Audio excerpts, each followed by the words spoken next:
I need $600,000 by tomorrow, my daughter screamed, slamming a thick stack of legal notices onto my kitchen table with enough force to rattle the coffee cups. Or Brad goes to jail. Her husband, a man I had never trusted, leaned against my doorframe with a smirk that made my blood run cold. "Sell the house, old man," he said, casually checking his expensive watch. "You do not need it anyway. You are 1 foot in the grave as it is." I looked at them, at the daughter I had raised and the parasite she had married, and I smiled a slow, cold smile. "Okay," I said. 5 hours later, I was sitting in a first-class seat on a flight to Tokyo sipping champagne. When they broke into my empty house the next morning looking for the money, all they found was a closed door and a cardboard box sitting in the middle of the living room. And when they opened it, their screams were loud enough to wake the entire neighborhood. I am Malik Thompson, 70 years old, and for decades I let my family believe I was just a retired draftsman living on a modest pension. They did not know I was the silent architect behind 5 of Chicago's tallest skyscrapers. They did not know about the millions sitting in offshore accounts. But before I tell you what was in that box, please like and subscribe if you have ever had to stand up to family members who mistook your kindness for weakness. Let me know where you are watching from in the comments below. The morning my life changed forever started with violence. Not physical violence, but the violence of disrespect. I was sitting at my kitchen table in the 4-bedroom house in the historic district where I had lived for 40 years. It was the house my late wife Etta and I had bought with her nursing wages and my first few paychecks. It was a home filled with the smell of old books and lemon polish. But that morning, the air smelled of expensive cologne and desperation. Nia did not knock. She still had a key, a privilege I should have revoked years ago. She stormed into the kitchen, her heels clicking sharply against the hardwood floors like the ticking of a bomb. She did not ask how I was doing. She did not ask about my health. She simply threw the papers down. The heavy thud echoed in the silence of the house. "I need the money tomorrow, Dad," she ordered. Her voice was not the voice of the little girl I used to carry on my shoulders to see the parades. It was the voice of a stranger, cold and entitled. I picked up the papers. My hands were steady. I have built bridges that can withstand hurricanes. I could certainly withstand a tantrum from a spoiled child. I adjusted my glasses and read the top document. It was a restitution order from a federal court. $600,000. It was not a mortgage. It was not a medical bill. It was the price of freedom. Embezzlement. Securities fraud. Brad finally walked into the room. He is a tall white man with a smile that he uses like a weapon. He works or used to work as a stockbroker. He always looked at my house with a sneer as if the neighborhood was beneath him, even though his car was leased and his suits were bought on credit. He walked over to the counter and picked up an apple, taking a bite without asking. "Do not look so shocked," Malik, Brad said, chewing loudly. "It is a simple liquidity issue. I moved some client funds around to cover a margin call and the market turned against me. It happens. But now the firm is threatening to go to the FBI if I do not replace the capital by close of business tomorrow." He spoke about stealing over $500,000 as if he had simply forgotten to return a library book. "And you expect me to have that kind of money?" I asked, keeping my voice low and even. "You think a retired draftsman has $600,000 lying around in a cookie jar?" Nia rolled her eyes. "We know you do not have the cash, Dad. But you have this house. We had it appraised last week behind your back. In this market, with the gentrification happening in the district, it is worth exactly $650,000. You sell it to one of those cash for homes investors today, and you give us the money." My heart hammered against my ribs, but I kept my face impassive. They had appraised my home, my sanctuary, without my permission. They had already calculated the value of my memories and decided they were worth less than Brad's freedom. "And where would I live?" I asked, looking at my daughter. Nia waved her hand dismissively as if swatting away a fly. "Oh, we will find you a nice little apartment somewhere, or a facility. Brad says there are some very affordable state-run nursing homes nearby. You are getting too old to manage this place anyway. The stairs are bad for your knees." The cruelty was breathtaking. They were not asking for help. They were evicting me. They were telling me that my life as an independent man was over, and that my only remaining purpose was to be liquidated to cover their mistakes. Brad stepped closer, invading my personal space. He towered over me, trying to use his height to intimidate. "Listen, old man, let us not make this difficult. If I go to prison, Nia and your grandson Leo end up on the street. Do you want that on your conscience?" Do you want to be the reason Leo grows up without a father because you wanted to hold on to a pile of bricks and wood? He knew exactly where to strike. Leo was my weak point. My grandson was the only innocent thing in this entire mess. But as I looked at Brad, I saw something else in the stack of papers. I saw a loan application from 3 years ago. It was for a business loan that had defaulted. And at the bottom of the page next to Brad's signature was another signature, Malik Thompson. I had never signed that document. I looked closer. It was a clumsy forgery, but it had been enough to get the loan. They had been using my name, using my credit, using my identity to fund their lifestyle for years. And now that the hole was too deep to dig out of, they wanted the house too. My blood boiled. It was a hot, sharp rage that I had not felt since the days of the civil rights movement when I had to fight just to walk through the front door of an architecture firm. But I did not shout. I did not throw them out. I learned a long time ago that silence is a weapon. If you stay quiet, your enemy will fill the silence with their own arrogance. I looked at the picture of Etta on the mantel. She would have been heartbroken to see what our daughter had become, but she also would have told me to protect myself. I looked around the kitchen at the table where we had shared thousands of meals. They saw an asset. I saw a life. But they did not know who I really was. They did not know that the dusty old man sitting in the cardigan was the architect, a man whose designs had reshaped skylines. They did not know that the house was just a fraction of what I owned. They did not know that I could write a check for $600,000 right now and not even notice it missing from my account. But I was not going to write that check. Not for them. Not for this. I looked up at Brad, who was now leaning casually against the counter, looking at his phone, probably texting his mistress. I knew about her too. I had hired a private investigator 2 weeks ago when I noticed some strange withdrawals from a joint account I had with Nia. The report was sitting in my locked study upstairs. Brad called me the stingy old slur in his texts to her. He promised her that once I kicked the bucket, they would be rich. Well, I was not planning on kicking the bucket anytime soon. I stood up slowly, feigning the frailty they expected. My knees popped. I let out a heavy sigh, the sound of a beaten man. "Okay," I said softly. Nia blinked, surprised by the sudden capitulation. "Okay, you will do it." "Yes," I said. "I cannot let Leo's father go to prison. I will sell the house. I have a contact at the bank. I can get a bridge loan against the equity by tomorrow morning while we process the sale." Brad clapped his hands together, a loud, wet sound. Boom. "See, Nia, I told you. You just have to be firm with him. He knows what is good for him." He looked at me with a triumphant sneer.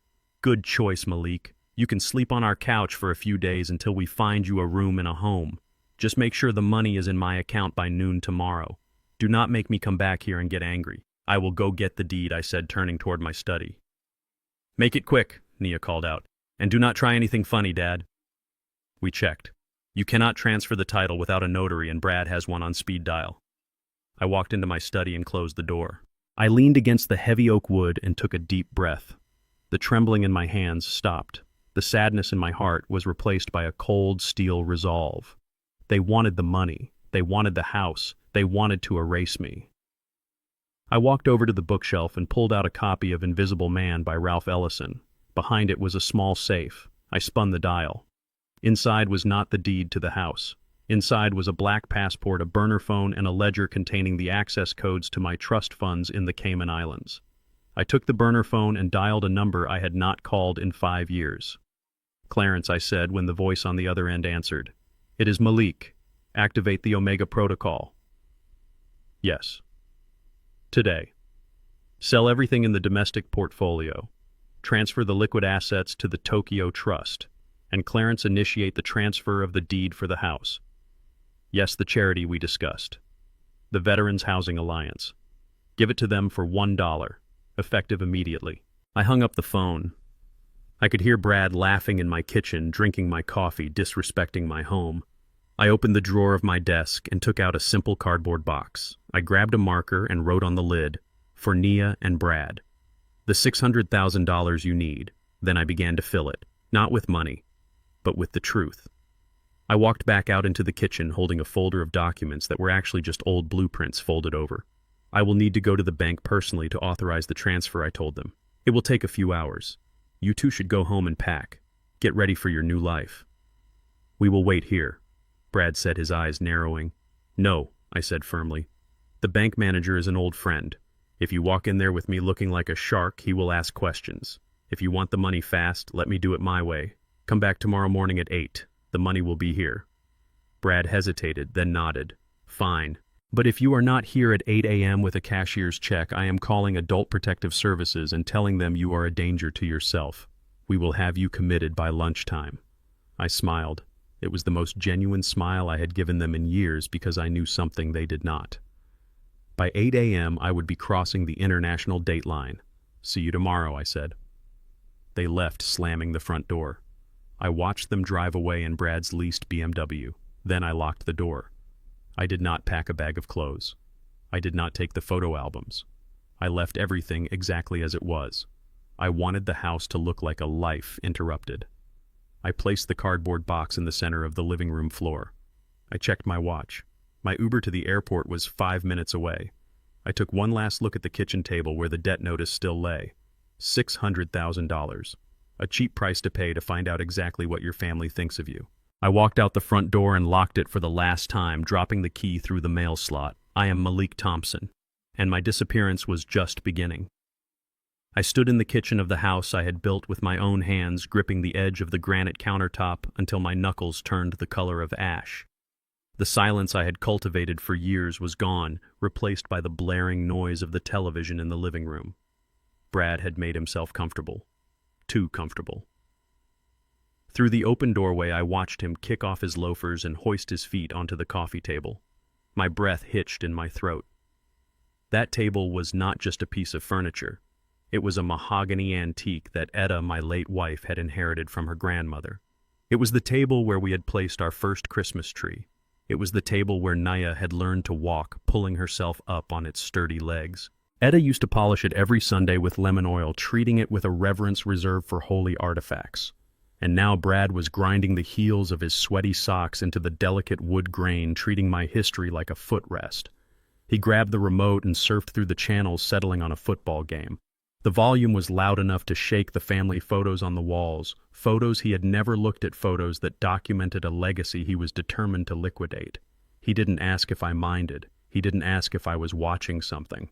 In his mind, I was already gone. I was just a ghost haunting a property he had already mentally sold. Then his phone rang. He answered it on the first ring, his voice booming with an unearned confidence. "Yo, Mike," he shouted over the roar of the crowd on the TV. "Yeah, I am at the in-laws, well, the soon-to-be former in-laws' house." I stood frozen by the sink, the water in the kettle growing cold. I should have walked in there. I should have knocked his feet off the table. I should have demanded he show some respect. But I stayed in the shadows, listening. Information is ammunition, and I was gathering a stockpile. "Yeah, it is done," Brad bragged, laughing a cruel, hacking laugh. "The old man is folding like a cheap lawn chair. I told you. You just have to lean on these people. They get scared easily. He thinks he is saving the family honor or some nonsense." He paused, listening to the person on the other end, and then smirked. "No, dude, you do not understand. The equity in this place is insane. This neighborhood is gentrifying fast. Once we kick him out and slap some gray paint on the walls, we are flipping this dump for $650, maybe $700,000. I pay off the firm and I still have enough left over to buy that boat we looked at." A boat. He was selling the sanctuary I built for my family to buy a boat. He lowered his voice slightly, but not enough. The arrogance made him careless. "Yeah, he is clueless. He thinks we are going to find him a nice apartment. Please." I grabbed some brochures for those state-funded nursing homes down on 8th Street. The ones that smell like bleach and boiled cabbage. We dump him there, tell him it is temporary, and let the system handle him. He won't last 6 months. My heart stopped, then restarted with a slow, thunderous rhythm. This was not just greed. This was an execution plan. He wasn't just taking my money. He was sentencing me to a slow death in a warehouse for the forgotten, all while he sailed on a lake with my money. I looked at the knife block on the counter. For a second, a terrible, violent second, I imagined walking into the living room and ending it. But that is what a foolish man would do. That is what a man with no options would do. I was neither. I was Malik Thompson, and I played the long game. Just then, Nia walked into the kitchen. She didn't look at me. She didn't offer to help with the coffee I was pretending to make. She walked straight to the fridge, opened it, and stared inside with a look of dissatisfaction. "We are out of oat milk, Dad," she said, her voice laced with an irritation that suggested this was a personal failure on my part. I looked at my daughter. I looked for the little girl who used to cry when she scraped her knee, the teenager who promised she would always take care of me. She wasn't there. In her place was a woman who had watched her husband disrespect her mother's memory and said nothing. A woman who stood by while her husband planned to discard her father like trash. "I am sorry, Nia," I said, my voice steady. "I haven't been to the store." She huffed and slammed the fridge door shut. "Well, you need to stay on top of things. Just because you are selling the house doesn't mean you can stop functioning." She leaned against the counter, crossing her arms. She looked at me, really looked at me for the first time that day, but there was no warmth in her gaze, only calculation. "Dad, you need to hurry up with those papers," she said. "Brad is really stressed. His blood pressure is up. We cannot have any delays tomorrow." I looked toward the living room where Brad was cheering for a touchdown, looking anything but stressed. "I will get it done, Nia," I said. "It is a lot of paperwork. Giving up your life takes time." She rolled her eyes. "Stop being so dramatic. You are not giving up your life. You are downsizing. Honestly, Dad, look at this place. It is dusty. It is old. The plumbing rattles. It rattles because you keep flushing wipes down the toilet," I wanted to say. Instead, I remained silent. "You know," she continued, her voice taking on a rehearsed, patronizing tone that was even worse than her anger. "This is really for the best. You are 70 years old. Do you really need 4 bedrooms? Do you really need a yard? It is selfish, really. Holding on to all this space when Brad and I are struggling. Selfish." The word hung in the air between us. I had paid for her college. I had paid for her wedding. I had paid for her first car. I had quietly topped up her bank account whenever it got low for 10 years. And I was the selfish one. "The nursing home Brad found is actually really nice," she lied, avoiding my eyes. "They have activities. You can play checkers. You will have nurses to make sure you take your pills. It is better than rotting away in this big old museum. You will be happier there. You will be safer." That was the drop that made the cup overflow. It wasn't the theft. It wasn't the disrespect. It was the gaslighting. She was trying to convince me that locking me away was an act of love. She was trying to absolve herself of the guilt before the crime was even committed. "You think I belong in a nursing home, Nia?" I asked softly. She shrugged, picking at a loose thread on her designer sweater. "I think you belong somewhere where you are not a burden, Dad. We have our own lives. We cannot be worrying about you tripping over a rug every 5 minutes. We need the money, and you need care. It is a win-win. A win-win. She won the lottery and I won a cell." I felt a cold clarity wash over me. The last thread of attachment, the last hope that she was just being manipulated, snapped. She wasn't a victim. She was a co-conspirator. She was willing to trade her father for a lifestyle she hadn't earned. "I understand, Nia," I said. "I truly understand." "Good," she said, checking her phone. "Now go get those papers ready. We want to be at the bank the second it opens." I turned my back on her. I walked out of the kitchen past the living room where Brad was still laughing at the TV, his feet still defiling Etta's table. I walked down the hallway, the floorboards creaking under my feet with a familiar sound that felt like a goodbye. I entered my study and locked the door. The click of the lock was the most satisfying sound I had heard all day. I didn't go to the filing cabinet for the deed. I went to the bookshelf. I pulled out the hollowed-out volume of the encyclopedia. Inside sat the burner phone fully charged and waiting. My hands did not shake. My heart did not race. I was calm. I was an architect and I was about to demolish a condemned building. I dialed the number. It rang once, twice. "Clarence here," a deep, gravelly voice answered. "It is Malik," I said. There was a pause on the other end. Clarence Wright, my oldest friend, the man who had marched with me in Selma, the man who managed the fortunes of people who didn't want to be found, knew exactly what this call meant. "Is it time?" he asked. I looked at the photo of Etta on my desk. I looked at the closed door that separated me from the parasites in my living room. "It is time," I said. "Initiate the Omega Protocol. Scorched earth, Clarence. Leave them nothing. Not even the dust." I sat in the high-backed leather chair of my study, the only room in the house where the air still felt breathable. The heavy oak door was locked, a temporary barrier against the vultures circling in my kitchen. My hands, usually steady as a surgeon's, trembled slightly as I reached into the hollowed-out center of a vintage encyclopedia volume on the bottom shelf. It was a cliché hiding spot, but effective because neither Brad nor Nia had touched a book in this house since they learned to read. Inside was not just the burner phone I had used to call Clarence. There was a thick manila envelope, the kind that feels heavier than its contents should allow. It had arrived 3 days ago via courier, hand-delivered by Jameson, a private investigator I had known since he was a rookie cop walking the beat in my old neighborhood. I had not wanted to open it then. I had wanted to believe that my suspicions were just the paranoia of an old man who had seen too much of the world's ugliness. But now, with the demand for $600,000 hanging over my head like a guillotine, I needed to look. I needed to see the rot with my own eyes.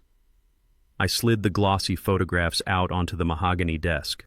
The first one was grainy, taken in low light, but the subject was unmistakable. It was Brad.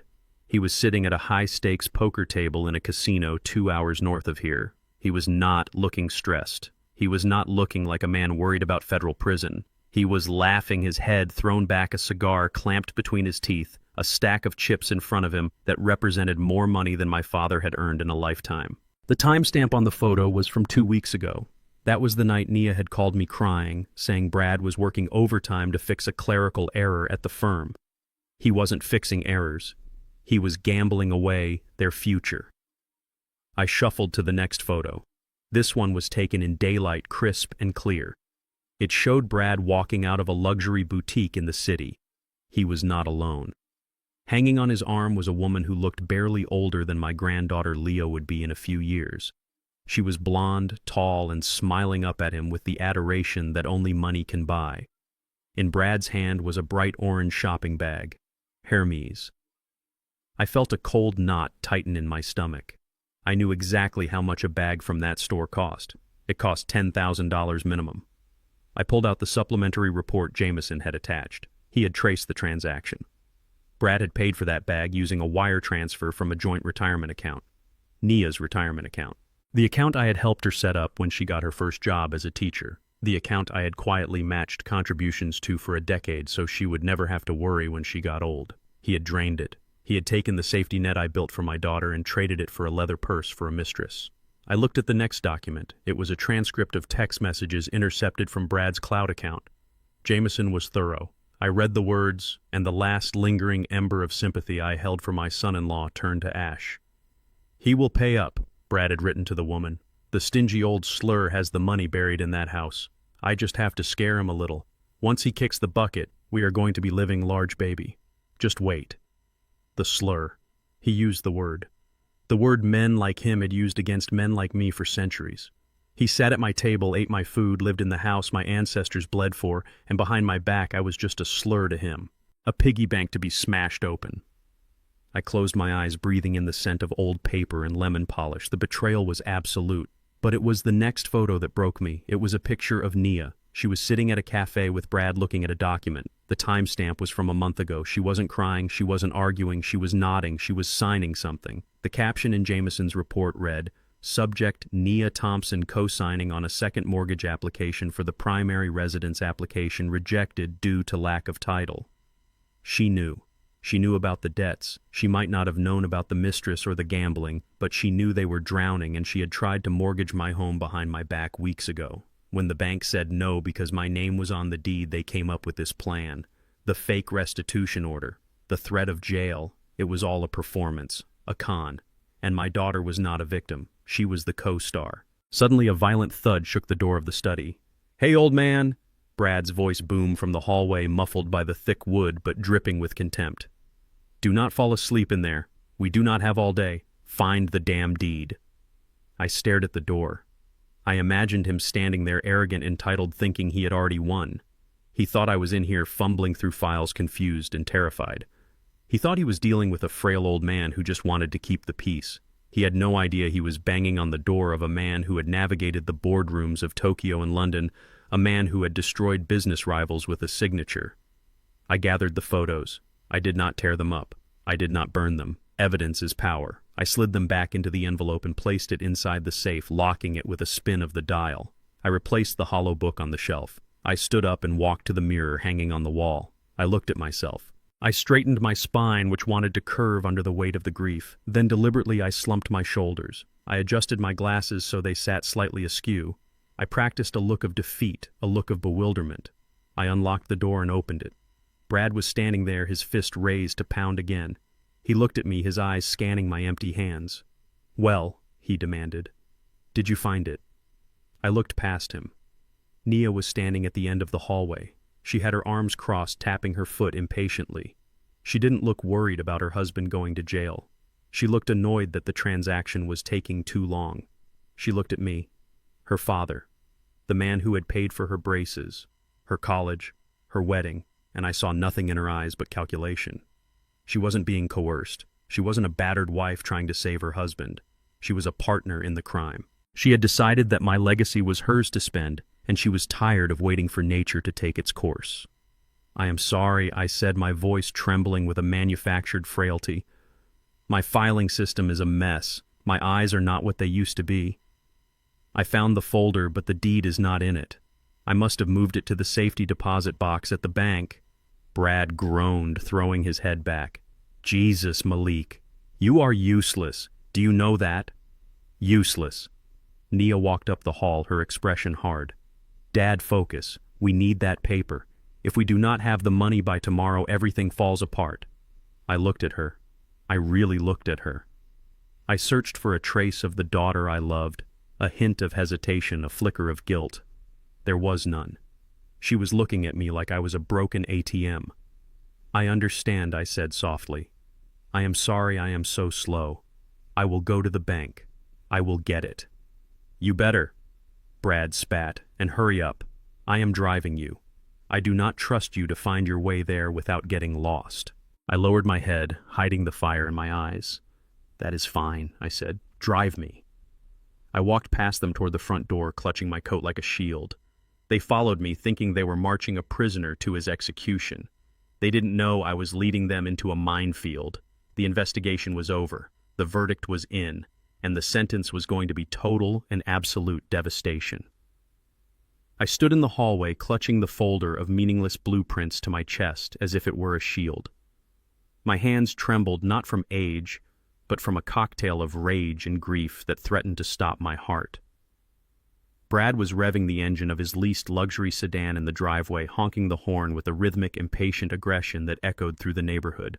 But Nia was still standing in the doorway, her arms crossed, watching me with the cold, dead eyes of a shark, sensing blood in the water. "I am not sure about this, Nia," I said, my voice wavering. I looked down at the papers in my hand. "The bank might not accept a transfer this large without a waiting period. Maybe we should consult a lawyer. Maybe there is another way." I was stalling. I needed to see how far she would go. I needed to know if there was any scrap of my daughter left inside that woman, or if she had been completely hollowed out by greed. Nia sighed, a sound of pure exasperation. She stepped back inside the house and kicked the door shut, cutting off the sound of Brad's horn. The sudden silence was suffocating. "There is no other way, Dad," she hissed, stepping into my personal space. "We do not have time for lawyers. We do not have time for you to play the confused old man. We need the authorization signed now so that when we walk into the bank, the transfer is immediate." "But this is my home," I whispered, looking around at the walls I had painted, the floors I had laid. "If I sign this, I have nothing." "You have us," she said, but the words lacked any warmth. They sounded like a threat. I shook my head slowly. "I do not think I can do it, Nia. I cannot just sign away 40 years of my life on a kitchen counter because Brad made a mistake." "A mistake?" She laughed, a sharp, barking sound. "It was not a mistake. It was an opportunity that went wrong. And you are going to fix it because you owe us." "I owe you?" I asked. "Yes," she snapped. "You owe me for a childhood spent in this dusty, boring neighborhood while my friends were going to Europe. You owe me for being so emotionally distant after Mom died. You owe me because you have everything and we have nothing." I looked at her stunned. I had given her everything. I had been the one who held her when she cried over broken hearts. I had been the one who sat in the front row of every recital. "I am not signing," I said, finding a reserve of strength she did not expect, "not until I speak to a lawyer." Nia stared at me for a long moment. Then she reached into her pocket and pulled out her phone. She did not call Brad. She opened a video chat app. I watched as she dialed a contact. The screen lit up. A moment later, a child's face appeared. It was Leo, my grandson. He was 5 years old, sitting in the living room of his paternal grandmother's house, holding a toy truck I had carved for him out of pine wood last Christmas. "Hi, Mommy," Leo chirped, his voice tinny through the phone speaker. "When are you coming to get me?" Nia turned the screen toward me, holding it just out of my reach. She put on a mask. Her face softened. Her voice became high and sweet, a sickening performance of maternal affection. "Hi, baby," she cooed. "Mommy misses you so much. I wanted to come get you today. I wanted to bring you to Grandpa's house so you could play in the yard." Leo's face lit up. "Is Grandpa there?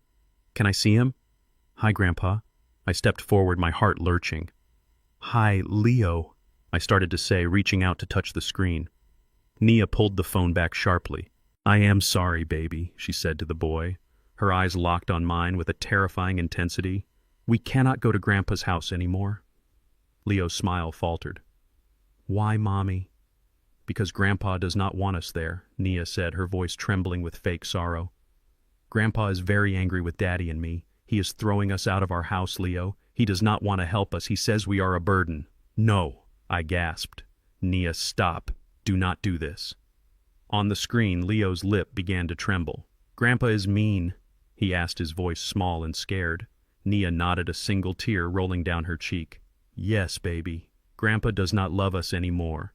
He is choosing his money over us. We might have to sleep in the car tonight because Grandpa won't help Daddy." Leo started to cry. It was a high, keening wail that tore through me like a physical blow. "Grandpa, please," he sobbed through the pixels. "Please do not be mean to Mommy.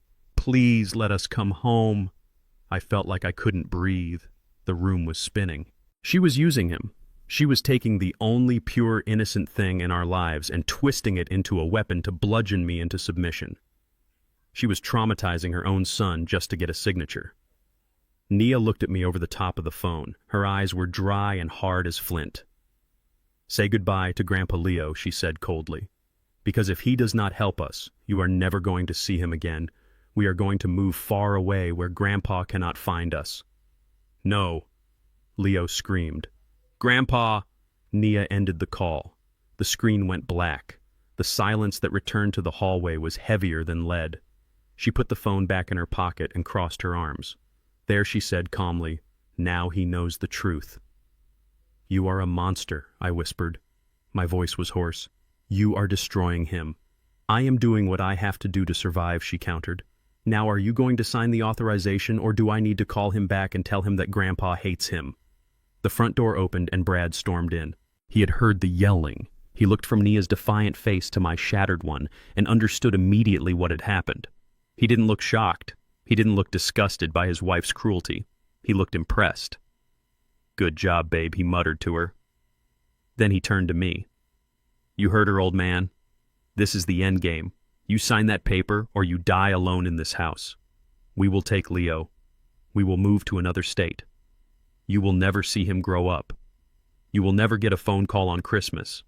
You will rot here surrounded by your precious memories until the neighbors smell your corpse." He stepped closer, looming over me. "Is that what you want, Malik?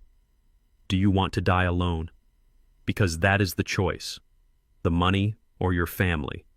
Decide. Now." I looked at them. I looked at the daughter I had carried on my shoulders. I looked at the man she had chosen. And in that moment, the last ember of doubt was extinguished. The grief I had felt for the loss of my family evaporated, replaced by a cold, clinical clarity. They were not my family. They were hostage takers. And I do not negotiate with terrorists, but they needed to believe they had won. They needed to believe I was broken. I let my shoulders slump. I let my hands shake visibly. I squeezed my eyes shut, forcing a tear to leak out. "Please," I whispered, "do not take Leo away. He is all I have." "Then sign," Brad commanded, thrusting a pen into my hand. I took the pen. I walked over to the small telephone table in the hallway. I laid the folder down. This is a preliminary authorization," I stammered, pulling out a document I had printed off the internet hours ago. It was a generic power of attorney form, completely invalid, without a notary, and filled with clauses I had added in fine print that nullified the entire thing upon review. But to their greedy, untrained eyes, it looked like surrender. "It tells the bank you are authorizing the transfer of the deed pending the funds." I lied. "Just sign it," Nia said, her voice tight. I pressed the pen to the paper. I hesitated one last time, looking up at her. "Nia," I said softly, "are you sure about this? Once I sign this, there is no going back." She didn't even blink. "Sign it, Dad." I signed. I scribbled a signature that looked like mine but lacked the specific flourish I used for legal documents. It was a signature of a defeated old man, not the precision mark of the architect. Brad snatched the paper before the ink was dry. Finally, he shouted. He held it up like a trophy. "We are in business." Nia let out a breath she had been holding. She didn't look at me. She looked at the paper. "Get your coat, Dad," she said, her voice returning to a business-like monotone. "Brad will drive you to the bank. I will stay here and start packing up the valuables. We need to get this house listed by Monday." I put on my coat. I buttoned it slowly. I watched Brad fold the fake document and put it in his pocket as if it were a winning lottery ticket. "You made the right choice, Malik," Brad said, slapping me on the back with a force that was meant to hurt. "See? It wasn't so hard. Now you get to see Leo again." I looked at him. I looked at Nia, who was already walking into the living room, eyeing the silver candlesticks on the mantel. "Yes," I said quietly. "I made the choice." I walked out the door with Brad, leaving my home behind. He thought he was driving me to my surrender. He didn't know I was being driven to my liberation. And he certainly didn't know that the valuables Nia was packing were about to become the property of a veterans charity, and that the only thing they would inherit from me was a cardboard box full of Monopoly money and a prison sentence. The trap was set, and they had walked right into it, dragging their own child as bait. God help them, because I certainly wouldn't. Brad pulled the car to the curb in front of a nondescript brick building on the edge of downtown, the brakes of his leased sedan squealing slightly. He put the car in park and reached for his seatbelt, his face set in a mask of impatient determination. "We are here," he announced, looking at the faded gold lettering on the glass door that read, "Wright and Associates, Attorneys at Law. Let us go inside and get this notarized so we can get to the bank. I have a tea time at 3. I placed a hand on his arm, stopping him. "No," I said, my voice low and serious. "You stay here." Brad frowned, his brow furrowing in suspicion. "What are you talking about? I am coming in with you. I need to make sure you do not try to pull any fast ones, old man." I shook my head slowly, feigning a look of nervous apprehension. "You do not understand Brad. Clarence Wright is 80 years old. He has been practicing law in this district since before the Civil Rights Act was fully enforced. He marched with King. He was beaten by police in Birmingham." "So what?" Brad snapped. "What does that have to do with me?" I leaned in closer, lowering my voice to a conspiratorial whisper. "Clarence hates white people, Brad. He despises them. If I walk in there with you, a young white stockbroker in an Italian suit, he will shut down. He will find a reason to delay the paperwork for weeks just to spite you. He will claim the seal is broken or the printer is jammed. He is a stubborn old mule, and he holds grudges that are older than you are." Brad hesitated, his hand hovering over the door handle. He looked at the building, then back at me. I could see the wheels turning in his head. He believed me. Of course he believed me. In his world, prejudice was a tool to be used or avoided, and he was terrified of anything that might delay his $600,000. "Are you serious?" he asked, looking at the door with newfound wariness. "Dead serious." I lied smoothly. "If you want this done today, you need to let me go in alone. I will tell him it is for a medical emergency. He will sign it in 5 minutes. If you walk in there, we will be here all day." Brad let out a huff of annoyance and settled back into his seat. "Fine. Whatever. Just get it done. I will give you 10 minutes. If you are not out by then, I am coming in, and I do not care who he marched with." I nodded gratefully, grabbing my leather satchel. "Thank you, Brad. Smart move." I stepped out of the car and walked toward the building. I kept my posture stooped, my steps shuffling until I was through the double doors and out of his line of sight. The moment the heavy glass clicked shut behind me, I straightened my spine. The shuffling old man vanished. Malik Thompson, the man who had commanded construction crews of hundreds, returned. I walked past the empty receptionist desk and straight to the back office. The door was open. Clarence Wright was sitting behind a desk that was buried under stacks of files, the air thick with the smell of old paper and peppermint tea. He looked up as I entered, his sharp eyes narrowing behind wire-rimmed glasses. He did not smile. He did not ask how I was. He saw the look on my face, the set of my jaw, and he knew. "Close the door, Malik," he said, his voice like gravel grinding together. I closed the door and locked it. I sat down in the chair opposite him and placed my burner phone on the desk. Activate the Omega protocol. Clarence, I said. Clarence took a slow sip of his tea. He placed the cup down with a deliberate clink. Are you sure? There is no coming back from this. This is the nuclear option. I thought of Leo crying on the video call. I thought of Nia using my grandson as a weapon.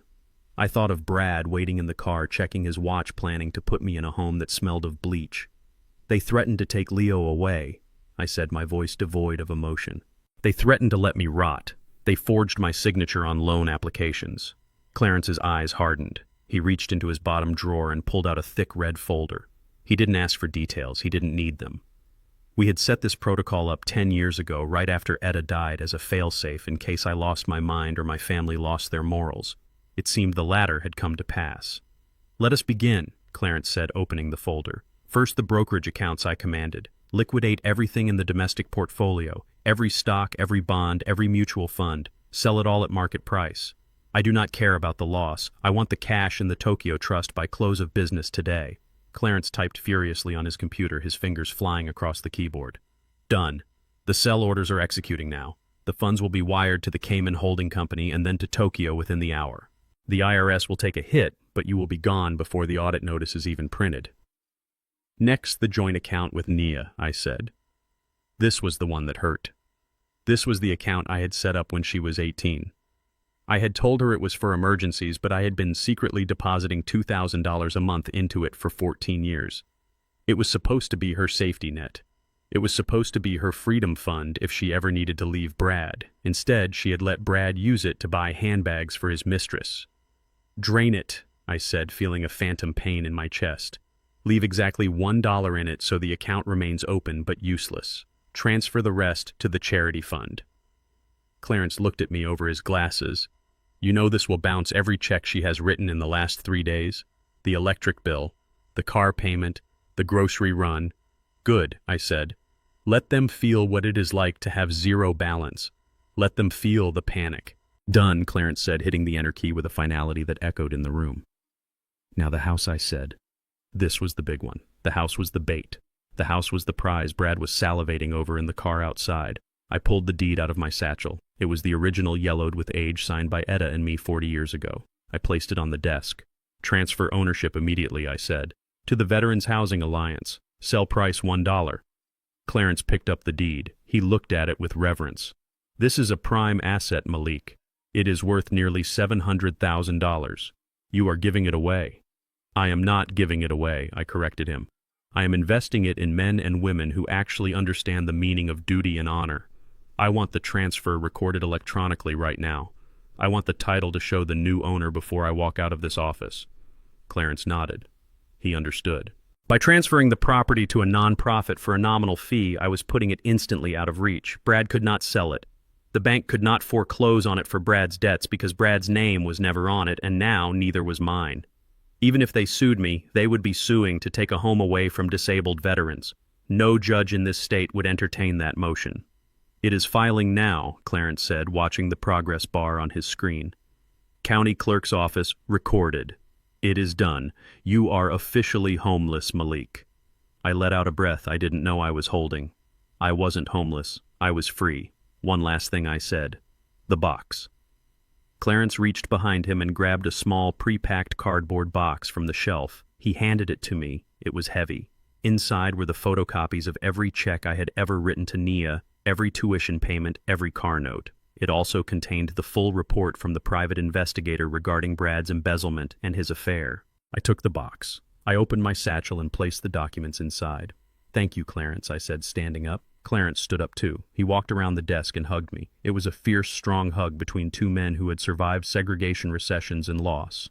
Be safe, my friend, Clarence whispered. Do not look back. I won't. I promised. I checked my watch. 8 minutes had passed. I adjusted my coat, messed up my hair slightly to look frazzled, and put the mask of the defeated old man back on. I walked out of the office, leaving my legacy behind in the digital ether. I walked out into the bright sunlight where Brad was waiting, tapping his fingers on the steering wheel. I got into the car and slumped in the seat, clutching the fake notarized paper I had prepared beforehand. Did you get it? Brad asked, starting the engine before my door was even closed. I held up the dummy paper, my hand shaking. Yes, I whispered. He signed it. Brad grinned, a predatory baring of teeth. Good. Now let us go to the bank and get my money. He pulled away from the curb, tires screeching. He thought he was driving toward a payday. He didn't know he was driving a getaway car for a man who had just burned the entire world down around him. We pulled up to the First National Bank tower in the heart of the financial district, the brakes of Brad's leased sedan screeching as he jerked the car into a parking spot reserved for handicap access. He didn't have a permit, of course. He just didn't care. Rules were for other people, for little people like me, not for masters of the universe like Brad. You wait here, he said, unbuckling his seatbelt. I will go in and get the manager. We do not want to wait in line with the peasants. I reached out and gripped his wrist. My hand was strong, stronger than he expected, and for a second a flicker of fear crossed his eyes before he masked it with annoyance. No, I said, my voice low and steady. This is my bank, Brad. I have banked here for 40 years. If you go in there shouting and waving your arms, security will throw you out before you reach the teller. Let me handle this. I have a relationship here. Brad pulled his arm away, sneering. A relationship. You probably have a checking account with $100 in it. Fine. Lead the way, old man. But if you stall, I am taking over. I opened the car door and stepped out onto the pavement. The sun was high and bright, casting long shadows that seemed to stretch out from my feet like paths to a new life. I adjusted my jacket, buttoning it to hide the slight tremble in my hands. It wasn't fear, it was adrenaline. I was about to walk into a lion's den, armed only with a bluff. We walked into the lobby. It was a cathedral of marble and glass, echoing with the hushed murmurs of commerce. Brad looked around with a hungry expression, smelling the money in the air. He strode toward the teller line, ready to cut in front of a young mother holding a baby. I grabbed his elbow and steered him toward the side of the room, toward a heavy oak door marked Private Wealth Management. Where are we going? Brad hissed. The tellers are over there. Trust me, I whispered. I walked up to the receptionist, sitting behind the mahogany desk guarding the door. She was a young woman I didn't recognize, new blood. She looked at my worn coat, my scuffed shoes, and then at Brad's flashy suit, and her eyes lingered on him. Can I help you, gentlemen? She asked, her tone polite but dismissive. Yes, I said, leaning forward and resting my hands on the desk. My name is Malik Thompson. I need to see Mrs. Sterling immediately. Tell her I'm invoking the Onyx Protocol. Brad snorted behind me. Onyx Protocol? What is this, a spy movie? Just tell her we need to make a wire transfer. The receptionist's eyes widened slightly. She typed something into her computer, her fingers moving quickly. She stopped, looked at the screen, and then looked up at me. Her expression had changed completely. The dismissiveness was gone, replaced by a sudden flustered deference. Mr. Thompson? She stammered. I am so sorry. I didn't recognize you. Mrs. Sterling is in a meeting, but for you, I will get her right away. Please have a seat in the executive suite. She stood up and rushed to open the heavy oak door, ushering us into a plush waiting room stocked with sparkling water and leather armchairs. Brad looked at me, his mouth slightly open. Onyx Protocol, he asked, his voice losing some of its edge. What does that mean? I sat down in one of the leather chairs and crossed my legs. It means I have been a customer here a long time, Brad. It means they know not to waste my time. It was a half-truth. The Onyx status was reserved for clients with assets over $10 million. It was a status I had earned quietly, building my wealth brick by brick while living in a house that needed a paint job. Brad didn't know that. He just thought I had pulled a fast one. A moment later, Mrs. Sterling walked in. She was a woman of grace and steel, the regional manager who had handled my accounts for 15 years. She knew about my wife. She knew about the trust funds. She knew everything. Malik, she said, extending her hand warmly, ignoring Brad completely. It is so good to see you, although I must say I was not expecting you today. Is everything all right? I stood and shook her hand. Mrs. Sterling, this is my son-in-law, Brad. We are here to handle a very sensitive, very urgent transfer of funds. Brad stepped forward, puffing out his chest. Yeah, we need to wire $600,000. Today. Right now. Mrs. Sterling looked at him, her gaze cooling by 10 degrees. I see. And you are authorized on Mr. Thompson's accounts. I stepped in before Brad could explode. He is assisting me, I said quickly. I am liquidating a legacy asset, the house. I need to transfer the equity to his account to cover a family emergency. Mrs. Sterling looked at me. She looked at my eyes. We had played poker once at a charity gala. She knew my tells. She saw the slight tilt of my head, the way I held my breath for a fraction of a second. She knew I was lying. She knew I was under duress. But she also knew I was Malik Thompson. I didn't do things without a plan. I see, she said slowly. Well, for a transfer of that magnitude, we will need to go to my office. We followed her into a corner office with a view of the skyline, a skyline I had helped design. I sat in the client chair. Brad hovered behind me, too anxious to sit. Here is the situation, I said, placing the fake notarized power of attorney on her desk. We need to initiate the transfer immediately. Brad is under a tight deadline. Mrs. Sterling picked up the paper. She glanced at it. She saw the generic wording, the lack of a raised seal, the fine print that made it worthless. She looked up at me. Her eyebrow raised a fraction of an inch. Mr. Thompson, she said carefully. This document, it authorizes the request for a transfer. But you know that due to federal banking regulations regarding large sum movements, especially from property equity, there is a mandatory 24-hour clearing period. Brad slammed his hand on the back of my chair. What? 24 hours? We don't have 24 hours. I need that money in my account by 5 p.m. today or I am dead meat. Mrs. Sterling didn't flinch. Sir, those are the regulations. The Patriot Act requires us to vet all large transfers to prevent money laundering and fraud. Unless you want the FBI to freeze the assets entirely, we have to follow the protocol. Brad turned red. This is bullshit. You are just stalling. I turned to him. Brad, listened to her. If we push too hard, they flag the account. Then nobody gets the money. 24 hours is fine. The court just needs to see that the transfer is pending. They need proof of intent. I turned back to Mrs. Sterling. Can you provide us with a transaction receipt, something that shows the transfer has been initiated and is pending clearance, something official that he can show to his creditors? Mrs. Sterling looked at me. She understood. I was asking for a prop. Of course, she said smoothly. I can print out the standard transfer initiation record. It will show the amount, the destination account, and the pending status. I will seal it in a certified bank envelope. That should satisfy any legal inquiries until the funds clear tomorrow morning. Brad looked between us, his eyes darting back and forth. He was out of his depth. He knew how to bully people, but he didn't know how the banking system worked at this level. Fine, he spat. Just give me the paper. If that money isn't there tomorrow morning, Malik, I swear to God. It will be there, I said softly. Just get the receipt.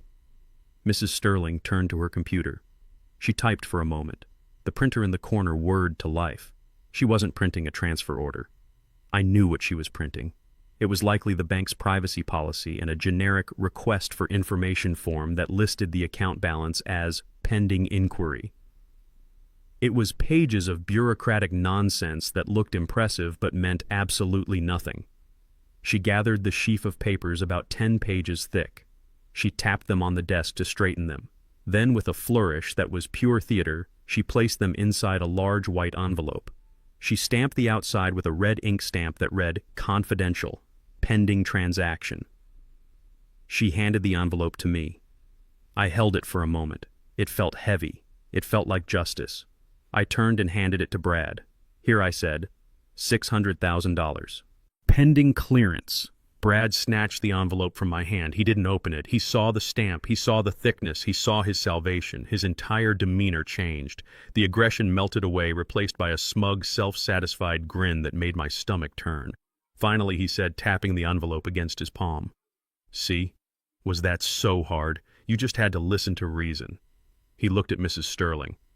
Thanks for doing your job, lady. Eventually. Mrs. Sterling smiled a smile that could have frozen water. You are very welcome, sir. Have a pleasant day. We walked out of the bank. Brad was practically skipping. He was already on his phone texting Nia, telling her they had won, telling her the old man had folded. I walked beside him, my hands in my pockets. I felt lighter than I had in years. The charade was over. The trap was sprung. All that was left now was the disappearance. We got back to the car. Brad tossed the envelope onto the dashboard as if it were a trophy. I am going to drop you at the house, he said, starting the engine. Nia is packing up the silver. You should probably help her. We want the place empty for the estate sale guys on Monday. I nodded, staring out the window at the city I loved, the city I was about to leave. Sure, Brad, I said. I will help her pack. I would help her pack, all right. I would help her pack a lifetime of regret into a single cardboard box, and then I would be gone before the first tear hit the floor. I stood over the heavy cast iron pot, stirring the roux with a wooden spoon that was older than my daughter. The kitchen smelled of roasted flour, celery, bell peppers, and onions, the holy trinity of the cuisine my mother and her mother before her had perfected. I was making gumbo. It was a slow process, a meditative ritual that required patience and respect, two things that were entirely absent from the rest of my house. This was not a celebration dinner, it was a funeral rite. I was cooking for the ghosts of the family I thought I had. In the dining room I could hear the clinking of glass and the boisterous laughter of a man who believes he has gotten away with murder. Brad had found my wine cellar. It was a modest collection tucked away in the basement, but it held a few treasures I had been saving for special occasions. He had brought up a bottle of 1982 Chateau Margaux. It was a bottle I had bought the year Etta and I renewed our vows in Paris. I had been saving it for Leo's 21st birthday. Now Brad was pouring it into a water glass, filling it to the brim as if it were cheap fruit juice. I ladled the gumbo into bowls, the dark, rich broth teeming with shrimp, crab, and andouille sausage. I carried the tray into the dining room. Brad was leaning back in my chair, Etta's chair, with his feet hooked around the legs. He held the glass of wine in one hand and was scrolling through his phone with the other. Nia was sitting across from him, tapping furiously on her tablet, her face illuminated by the blue glow of the screen. "Dinner is served," I said, placing the bowls down. Brad looked at the gumbo and wrinkled his nose. "What is this stuff again, Malik?" "Swamp mud." He laughed at his own joke, a wet hacking sound that grated on my nerves. "It is gumbo, Brad," I said quietly, taking my seat at the head of the table. "It is a traditional dish." Yeah, soul food, right?" Brad sneered, picking up his spoon and slurping a mouthful without blowing on it. He chewed loudly, open-mouthed, oblivious to the complexity of the flavors, the history in the bowl. He swallowed and washed it down with a massive gulp of the vintage Bordeaux. "Needs salt," he announced, reaching for the shaker before he had even tasted a second bite. "And maybe some hot sauce. Do you have any ketchup?" "This tastes kind of earthy." He was desecrating a masterpiece with ketchup. He was drinking a $1,000 bottle of wine like it was soda. I watched him and I felt nothing. No anger, no indignation, just a cold, clinical detachment. He was a pig eating pearls. It did not diminish the value of the pearls, it only exposed the nature of the pig. Nia did not even look at her food. She was too busy swiping through images of villas in Tuscany. Brad. "Look at this one," she said, turning her tablet toward him. "It is just outside of Florence. It has a pool and a private chef. If we book now for next month, we can get the early bird rate." Brad leaned over, chewing on a piece of sausage. "Nice. How much?" $5,000 for the week," Nia said casually. "But since we will have the extra cash from the house sale after we pay off your issue, we deserve a break. The stress has been killing me." I sat there, my hands folded in my lap. I did not eat. I had lost my appetite hours ago. I poured myself a cup of tepid tea and watched them plan their victory lap. They were spending the equity of my home before the ink was even dry on the fake receipt. They were planning a European vacation with the money that represented 40 years of my sweat and blood. "You know," Brad said, wiping his mouth with the back of his hand, staining his expensive cuff with gumbo sauce, "we should probably get a new car too. The lease is up on the Beamer next month. Maybe a Range Rover. Something with presence." "Definitely," Nia agreed. "We need something reliable if we are going to be driving Leo to private school. Oh, I forgot to tell you, I put in the application for St. Jude's. The tuition is steep, but with the house money we can cover the first 2 years easy." They were carving up my carcass right in front of me. I took a sip of tea. The ceramic cup felt cool against my lips. I cleared my throat. The sound was soft, but it cut through their chatter like a knife. "Nia," I said. She looked up, annoyed at the interruption. "What, Dad? Can't you see we are planning our—" I looked her in the eye. I looked deep, searching for any remnant of the daughter who used to save her allowance to buy me birthday cards. "I just have one question." I said, my voice steady and low. She sighed, putting the tablet down. "What is it?"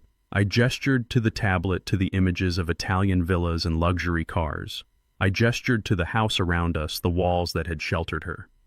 You are planning to spend all the money from the house sale, I said. You are paying Brad's debt. You are going to Europe. You are buying cars. So she snapped. It is our inheritance, Dad. We are just getting it a little early. What is the big deal? The big deal, I said, is that I am still alive. Brad snorted into his wine glass. Barely, old man. Barely. I ignored him. My eyes were locked on Nia. Did it ever cross your mind, I asked, that I might need that money? Did you ever stop to think that maybe I wanted to use the equity in my own home to pay for my old age? To pay for medical bills if I get sick? To maybe take a trip of my own? The room went silent. The clock on the wall ticked rhythmically, counting down the seconds of our relationship. Nia looked at me. Her expression did not soften. There was no flash of guilt. There was only a cold, pragmatic calculation. She picked up her spoon and stirred her gumbo, looking bored. "Oh, Dad, please," she said with a dismissive laugh. "You have your pension. You get Social Security. You have lived a simple life forever. What do you need money for? You just sit around and read books. You do not need $600,000 to sit in a chair." She took a bite of the food I had cooked for her and swallowed. "Besides," she added, her voice dripping with entitlement, "you are 70 years old. You have had your time. It is our turn to live now. You do not need the money to grow old. You just need enough. And we will make sure you have enough to get by in whatever facility we find." The words hung in the air. Toxic. Final. You have a pension. You do not need money. It is our turn. It was the answer I expected, but hearing it spoken aloud was like watching a guillotine blade drop. It severed the last nerve. It killed the last hope. She did not see me as a person with dreams or needs. She saw me as a biological function that had outlived its utility. To her, I was just a vessel that was hoarding resources she felt she deserved. I looked at Brad, who was pouring the last of my wedding wine into his glass. I looked at Nia, who was already turning back to her tablet, dreaming of Tuscany. I smiled. It was a small, sad smile. "You are right, Nia," I said softly. "I suppose I do not need much." "Good," she said without looking up. "I am glad you are finally being reasonable." I stood up. I picked up my teacup.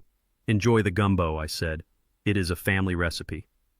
I walked out of the dining room, leaving them to their feast. They did not watch me go. They were too busy consuming. I walked into the living room and looked around one last time. I imprinted the image of my home in my mind, not as it was now tainted by their greed, but as it had been. I remembered Etta dancing in the hallway. I remembered Nia taking her first steps. I walked to the front door. I did not look back. I had my answer. The jury had returned the verdict, guilty. And the sentence was total abandonment. I went upstairs to my bedroom to wait for the dawn. I did not sleep. I sat by the window and watched the streetlights flicker. I waited for the sun to rise on the day I would cease to exist for them. And as I waited, I felt a strange sense of peace settling over me. They thought they were eating a victory dinner. They did not know it was the last meal of the condemned. 3 a.m. is a ghost hour. It is the time when the house settles into its bones and the silence is so thick you can hear the hum of the refrigerator from 2 rooms away. I stood in the hallway of the home I had owned for 40 years, listening to the rhythmic snoring of my son-in-law drifting down from the guest room upstairs. He slept deeply, the sleep of a man who thinks he has won the lottery. I did not sleep. I was dressed in my charcoal traveling suit, the one I usually saved for board meetings in Tokyo or London. My shoes were polished. My tie was knotted with a precision that defied the trembling in my old hands. I began my final patrol. I walked into the living room where the moonlight filtered through the sheer curtains, casting long blue shadows on the floor. I ran my hand along the back of the sofa Etta had picked out 20 years ago. I touched the keys of the upright piano where Nia had practiced scales reluctantly for years. I did not play a note. The music in this house had died a long time ago. I moved to the mantel above the fireplace. This was the altar of my life. Framed photographs stood in regimented rows documenting the history of the Thompson family. There was Etta on our wedding day, radiant in white lace. There was Nia in her graduation cap, smiling with a hope that had long since curdled into entitlement. There was Leo taking his first steps. I picked up the silver frame holding Etta's picture. She was looking at the camera with that knowing smile of hers, the one that said she saw right through me. If she were here, she would be heartbroken, but she would also be furious. She would not have let them treat us this way. "I am sorry, Etta," I whispered into the quiet room. "I tried. I really tried. I did not put the photo in my bag. I could not take the memories with me. If I was leaving, I had to leave it all. Taking the photo would be an act of sentimental weakness, and I needed to be made of stone to get through the next hour." I kissed the cold glass, and then deliberately placed the frame face down on the mantel. It was a closing of the eyes, a final goodbye. I turned away, leaving the other photos standing. Let them look at the happy memories while they destroy the reality. I walked to the front door where my small leather carry-on bag sat waiting. It was light. Inside there were no clothes, no toiletries, no mementos. There was only my passport, my laptop, the ledger with my account codes, and the burner phone. Everything else, 40 years of accumulation, furniture, books, clothes, tools, artwork, I was leaving behind. I was walking away from a museum of my own life. I walked back to the dining room one last time. The smell of the gumbo I had cooked hours earlier still lingered faintly in the air, a ghost of a meal shared with wolves. I placed the cardboard box in the exact center of the table. It was a plain brown box taped shut with heavy packing tape. On the top, in thick black marker, I had written, "For Naya and Brad, the $600,000 you need." It sat there innocuous and terrifying. It was the punchline to a joke they did not know was being told. It was the trapdoor beneath their feet. I checked my watch. 3:15. The Uber was 2 minutes away. I put on my trench coat and my fedora. I looked around the kitchen. I checked the stove to make sure it was off. Old habits die hard. I washed the single teacup I had used and placed it in the drying rack. I wanted them to find the house in perfect order. I wanted the contrast between the tidiness of the home and the chaos of their lives to be absolute. Headlights swept across the front window, illuminating the room for a brief, blinding second. My ride was here. I did not look upstairs. I did not say a silent goodbye to the daughter sleeping in her old room. I had said my goodbyes at dinner when she told me I was a burden. The Nia sleeping upstairs was a stranger. I opened the front door and stepped out into the cool night air. The street was empty and silent. The oak trees I had planted along the sidewalk stood like sentinels watching me leave. I closed the door behind me. I locked it with the key I had carried on my ring for 4 decades.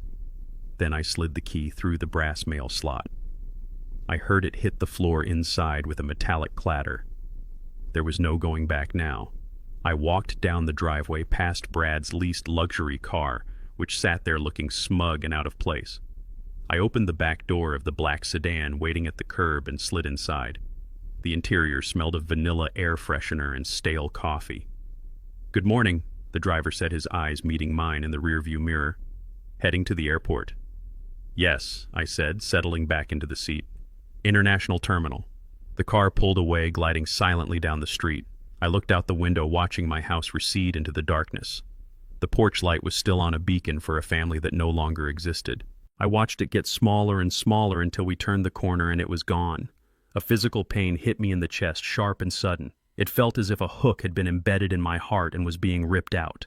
That was my life back there. That was where I had loved and grieved and aged. I was leaving it all to be scavenged by vultures. "Are you going on vacation?" the driver asked, making polite conversation over the low hum of the radio. I looked at the passing streetlights blurring into streaks of gold against the black sky. We were passing the park where I used to take Nia on Sundays. We were passing the school where I had attended PTA meetings. We were passing the church where Etta's funeral was held. "No," I said, my voice rough. "I am moving." "Oh, wow," the driver said. "Moving at night, huh? Must be a long flight. Where are you headed?" "Tokyo," I said. "Tokyo, that is far." "Business or pleasure?" "Survival," I whispered. The driver glanced at me again, sensing the weight in my words, and wisely decided to stop asking questions. He turned up the jazz music on the radio, soft saxophone notes that filled the space between us. I leaned my head against the cool glass. The city was speeding up around us as we hit the highway. The skyline I had helped build rose up in the distance, a jagged silhouette of steel and glass against the indigo horizon. I saw the spire of the Thompson Tower, the building the firm had named after me when I retired. My family did not even know it existed. They thought I pushed pencils. They did not know I pushed clouds. I looked at my hands resting on my knees. They were old hands, spotted with age, but they were still strong. They had built a fortune, and now they had dismantled a life. I felt a tear track hot and slow down my cheek. I did not wipe it away. I let it fall. It was not a tear of regret. I did not regret what I had done. I did not regret the scorched earth. I regretted that it had been necessary. I regretted that the love I had poured into my daughter had flowed into a vessel with a hole in the bottom. The airport signs began to appear green and reflective in the headlights. Departures. International. I sat up straighter. The pain in my chest began to subside, replaced by a cold, hollow clarity. I was Malik Thompson. I was 70 years old. I had money. I had my health. And for the first time in a long time, I had my dignity. The car pulled up to the curb at the terminal. The sliding glass doors were open, inviting me into the bright, artificial light of the concourse. "We are here," the driver said. I handed him $100 bill. "Keep the change." "Thank you, sir. Have a safe flight." I stepped out of the car. The air smelled of jet fuel and exhaust. It was the smell of transition. I grabbed my small bag and walked toward the doors. I did not look back at the city. I did not look back at the dark horizon where my house stood. I looked forward at the departure board listing cities and times. I walked into the terminal, ready to disappear. I was a ghost now, and ghosts do not look back. The sun rose over the historic district with a brilliance that felt almost mocking, piercing through the expensive linen curtains of the guest bedroom where Brad and Naya lay tangled in sheets that smelled of stale wine and victory. It was 10 in the morning. They had overslept, sedated by the heavy bottle of vintage Bordeaux they had stolen from my cellar and the intoxicating belief that they had won the war. Brad was the first to stir, groaning as the light hit his face, his head throbbing with the dull ache of a hangover that no amount of money could cure. He rolled over, reaching for his phone on the nightstand, squinting at the screen through bleary eyes. 10 o'clock. He sat up with a jolt, panic briefly warring with his headache. The bank opened at 9. The old man was supposed to be back by 8 with the cashier's check. Brad kicked off the covers, nudging Nia awake with a rough shove. "Get up!"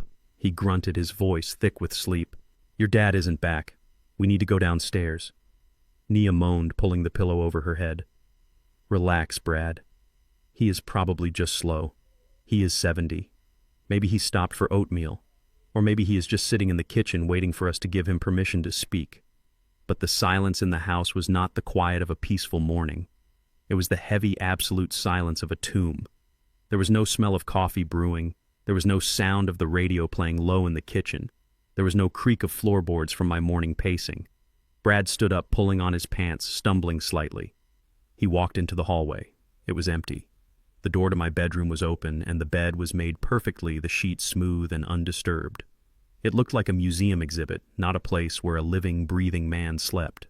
Nia joined him, wrapping a silk robe around herself, her face puffy from sleep and wine. "Where is he?" she asked, a frown creasing her forehead.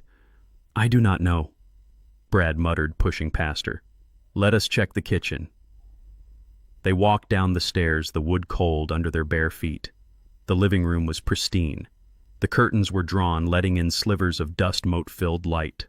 The furniture sat rigid and accusatory. They rounded the corner into the dining room and stopped dead. The table was cleared. The dirty dishes from the night before were gone, washed and put away. The wine glasses were polished and returned to the cabinet. The only thing on the mahogany surface was a single brown cardboard box sitting squarely in the center, taped shut with heavy industrial packing tape.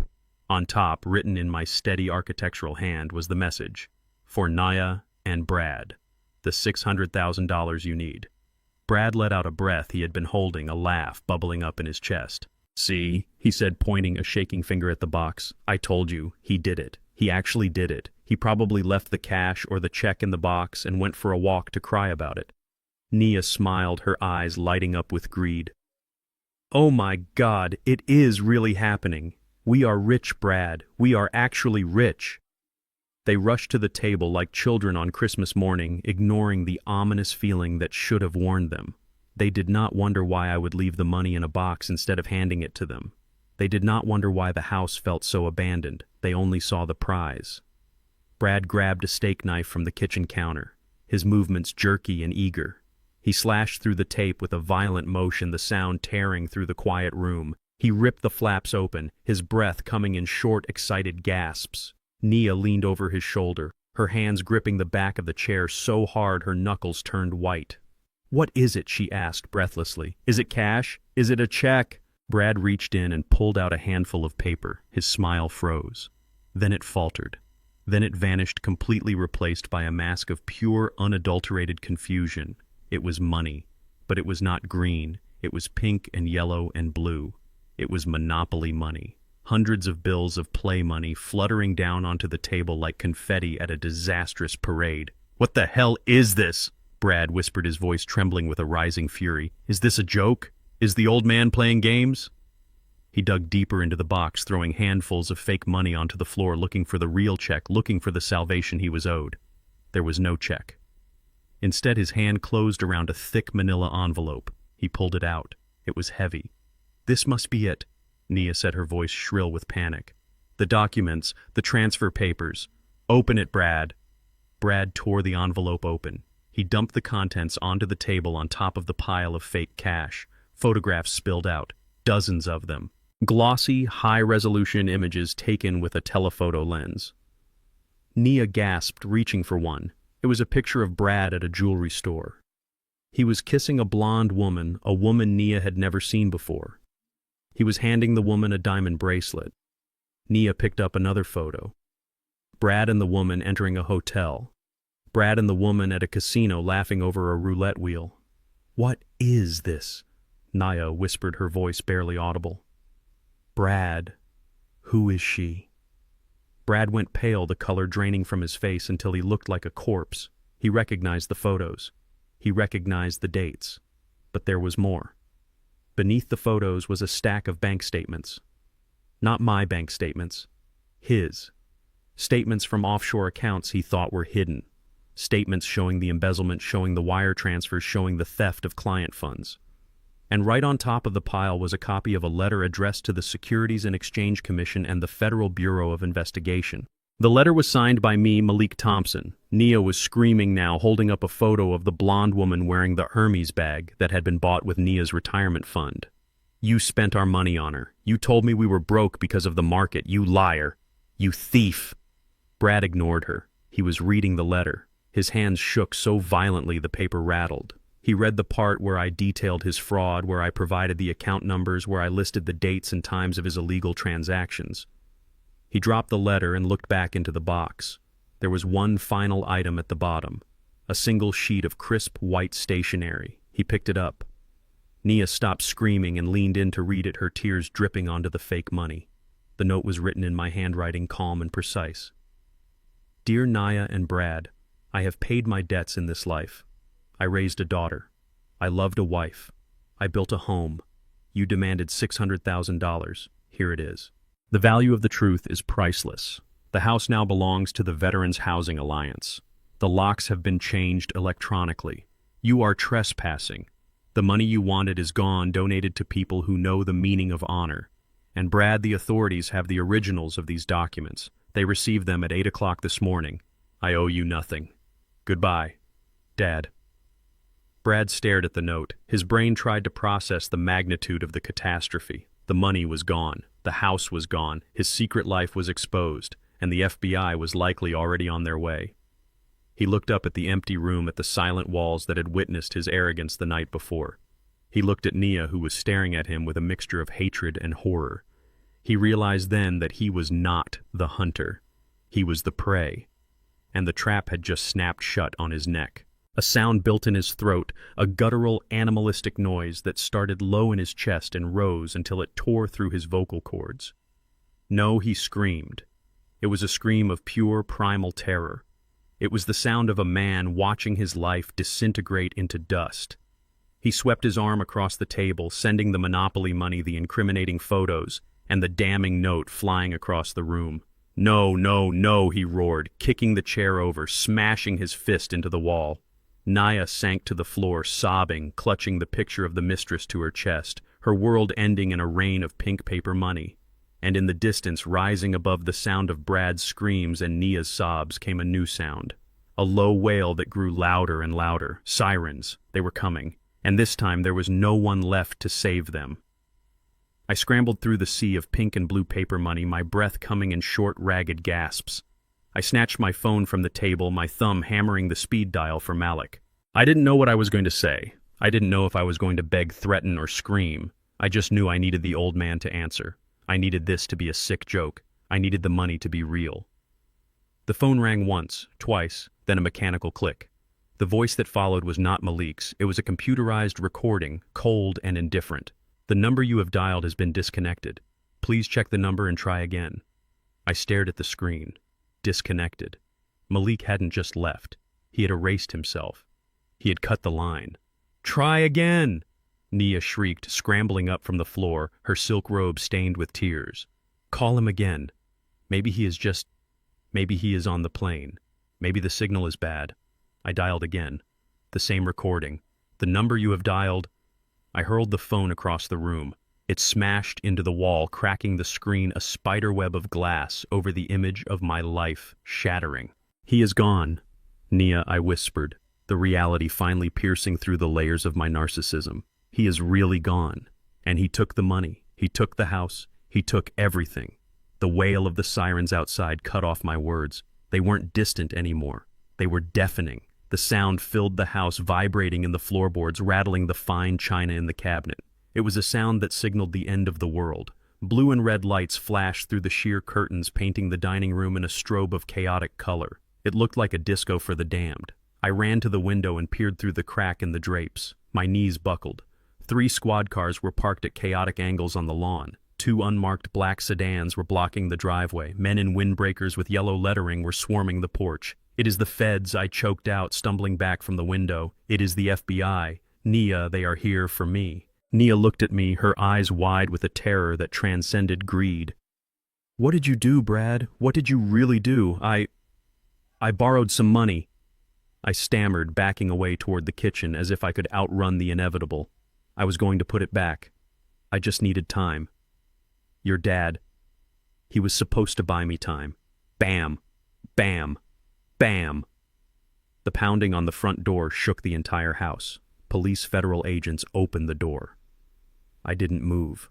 I stood frozen in the center of the dining room, surrounded by the fake money that mocked my ambition. I looked like a trapped animal, my eyes darting from the back door to the stairs, calculating odds that didn't exist. Open the door, or we will breach. Nia let out a whimper and covered her ears. Then came the crash, the sound of wood splintering. The heavy oak door, the one Malik had sanded and stained himself 40 years ago, gave way under the force of a battering ram. Boots thundered into the hallway. Heavy, rhythmic footsteps. Shouting. Flashlights sweeping the dark corners.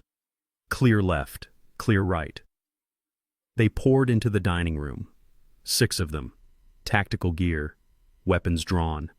I threw my hands up my knees, hitting the floor with a thud. Don't shoot. Don't shoot. I am unarmed. Get on the ground. Face down. Hands behind your back. 2 agents were on me instantly. One drove a knee into my back, forcing the air from my lungs in a sharp grunt.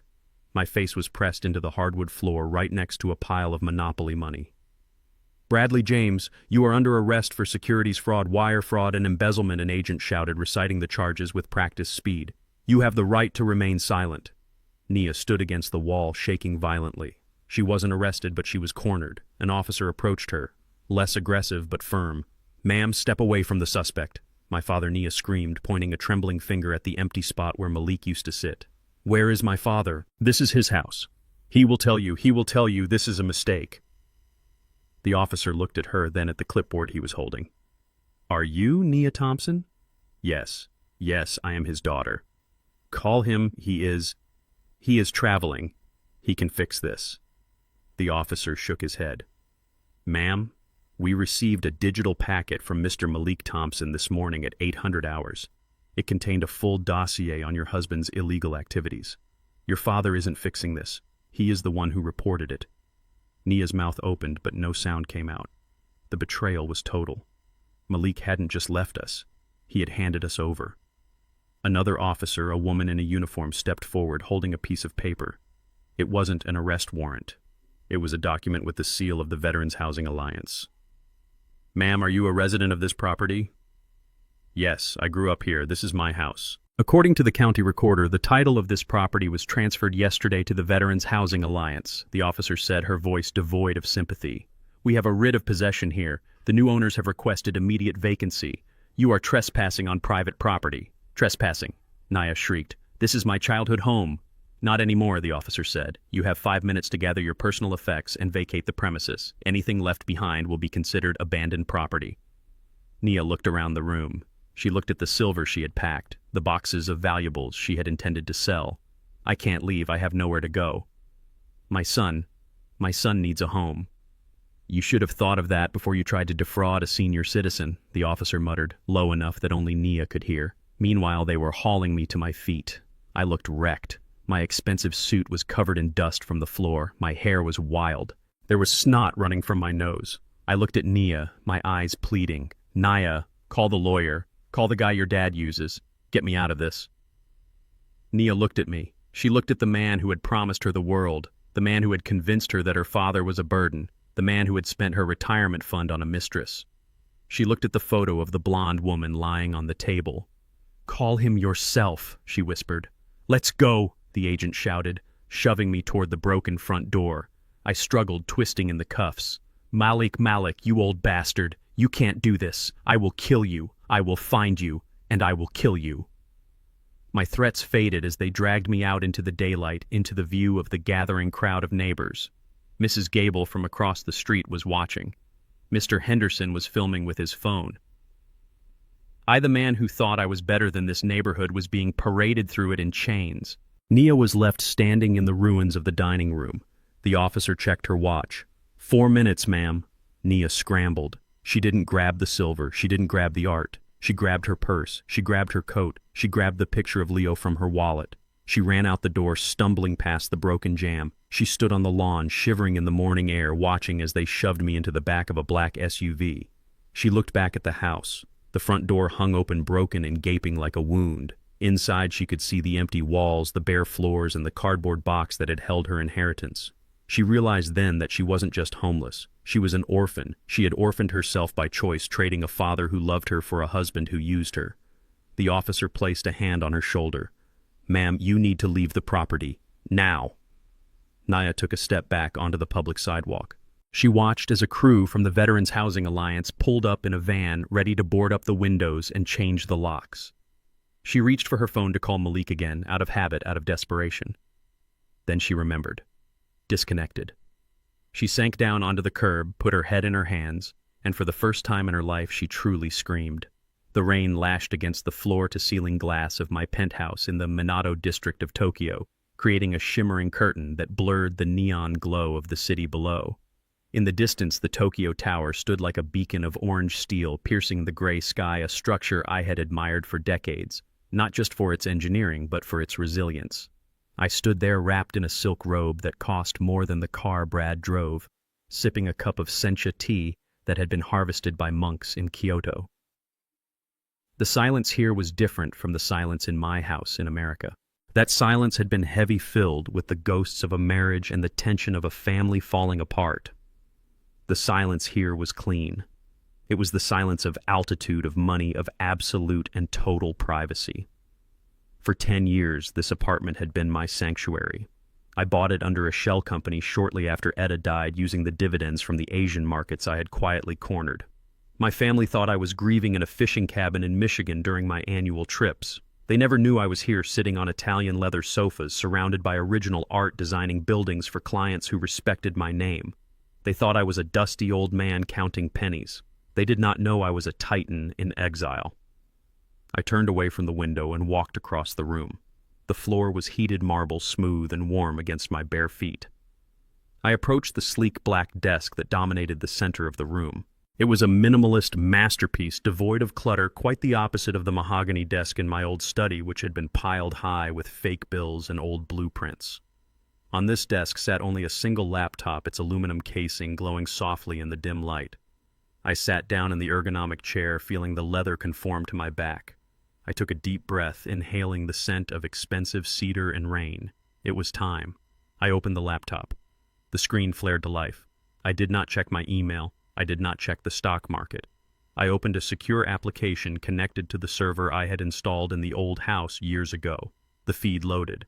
The image was crisp and clear, broadcast in high definition from a camera hidden inside the porch light fixture. It was morning back in the States. The sun was shining on the street where I had taught Nia to ride a bike, but the scene on the screen was not a happy memory. It was an autopsy of a family. I watched as the black SUV carrying Brad pulled away, followed by the squad cars. The sirens were fading, leaving behind a stunned silence on the neighborhood street. The neighbors were still out on their lawns, their phones raised, recording the spectacle. And there in the center of the frame stood Nia. She looked so small. The camera angle looked down on her, making her appear like a child lost in a supermarket. She was standing on the sidewalk just outside the property line. Her expensive coat was buttoned wrong. Her hair was a mess. At her feet sat 3 designer suitcases that she had frantically packed in the 5 minutes the police had given her. She was not screaming anymore. She was staring at the house. The front door was broken, hanging off its hinges, a dark mouth gaping open. Through the windows I could see the movement of the crew from the Veterans Housing Alliance. They worked fast. Clarence had given them strict instructions. Secure the asset immediately. I watched as a man in a blue work shirt stepped out onto the porch. He carried a sheet of plywood and a cordless drill. He did not look at Nia. He placed the wood over the broken doorframe and began to drive screws into the jamb. The sound of the drill was not audible through the feed, but I could imagine it, a sharp mechanical whirring that signaled the final sealing of the tomb. Nia flinched with every movement of the workman's arm. She took a step forward, raising her hand as if to stop him, but then she stopped. She realized she had no power here. She had no key. She had no deed. She had no father to hide behind. She pulled her phone from her pocket. I saw her thumb tapping the screen frantically. I knew who she was calling. She was calling me. My burner phone, the one she was trying to reach, was sitting at the bottom of a trash can in the international terminal at O'Hare. She was calling a ghost. I watched her shoulders shake. I zoomed in on the feed. She was crying. It was the ugly, raw crying of someone who has hit rock bottom and realizes there is no floor. She sank down onto one of her suitcases, burying her face in her hands. A part of me, the part that was still her father, wanted to reach through the screen. I wanted to fix it. I wanted to wire the money to a lawyer. I wanted to call the police and tell them it was a misunderstanding. That instinct was deep carved into my DNA by 30 years of parenthood. But then I remembered Leo. I remembered her face on the video call, holding my grandson hostage, threatening to erase me from his life if I did not pay for her husband's crimes.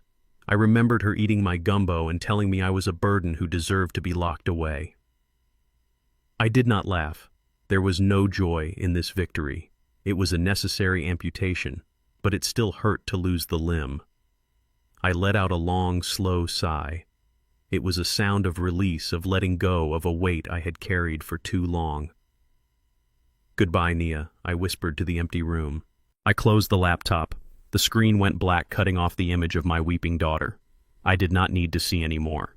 I knew how the story ended. She would have to find a job. She would have to learn to survive. It would be the hardest lesson of her life, but it was the only one that might save her. I stood up and walked away from the desk. I needed air. I walked to the far side of the penthouse and slid open the glass door leading to the terrace. The wind whipped at my robe, carrying the moisture of the storm.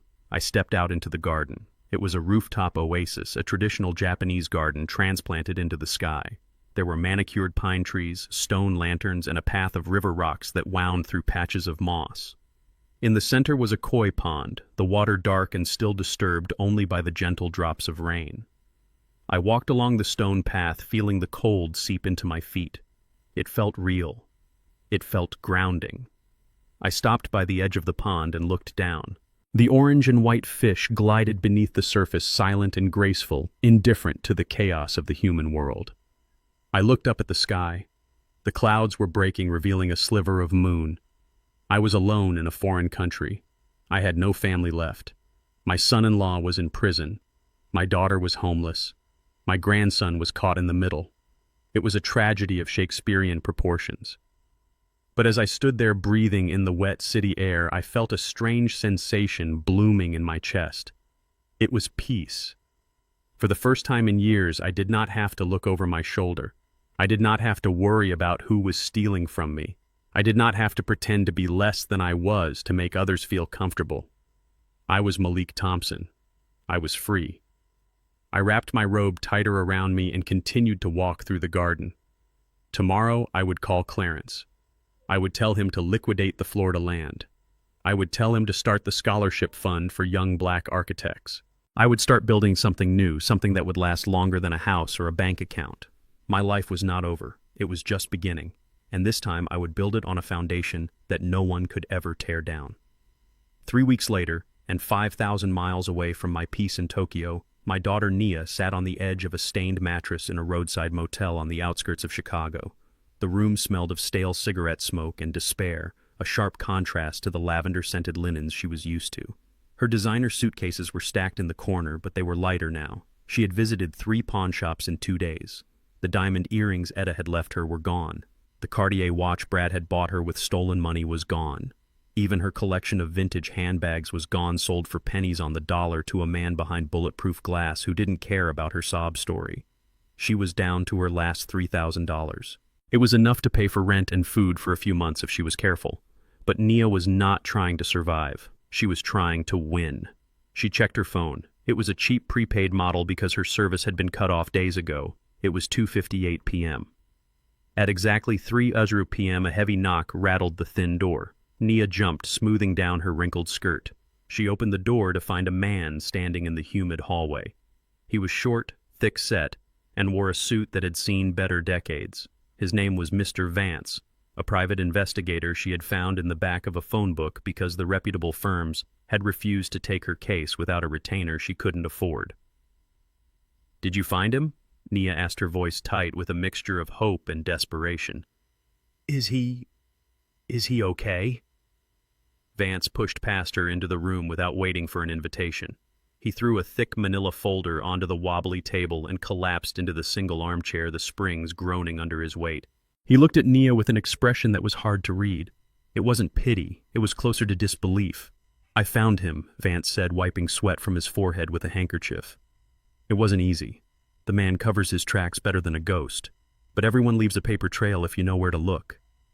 Nia sat opposite him, her hands trembling. "Where is he? Is he confused? Did he get lost at the airport? The police said he boarded a plane, but they wouldn't tell me where. I need to know if he is safe. I need to bring him home so I can take care of him." Vance laughed. It was a dry, barking sound. "Take care of him? Lady, you have got this all wrong. Your father doesn't need taking care of. He is not senile, he is not lost, and he is definitely not confused." He tapped the folder with a thick finger. "Your father is in Tokyo. He owns a penthouse in the Minato district. I pulled the property records. He bought it 10 years ago through a shell company. Cash." Tokyo, Nia whispered. "Why would he go to Tokyo? He hates sushi. He barely leaves the neighborhood." Vance shook his head. "You really do not know who your father is, do you?" "He is a retired draftsman," Nia said, defensive now. "He worked for a firm downtown for 40 years. He drew lines on paper." Vance opened the folder. He pulled out a stack of Architectural Digest magazines, some dating back 30 years. He spread them out on the table. On the covers were buildings that defined skylines. The Helix Tower in Chicago, the Serenity Spire in Dubai, the Glass Bridge in Shanghai.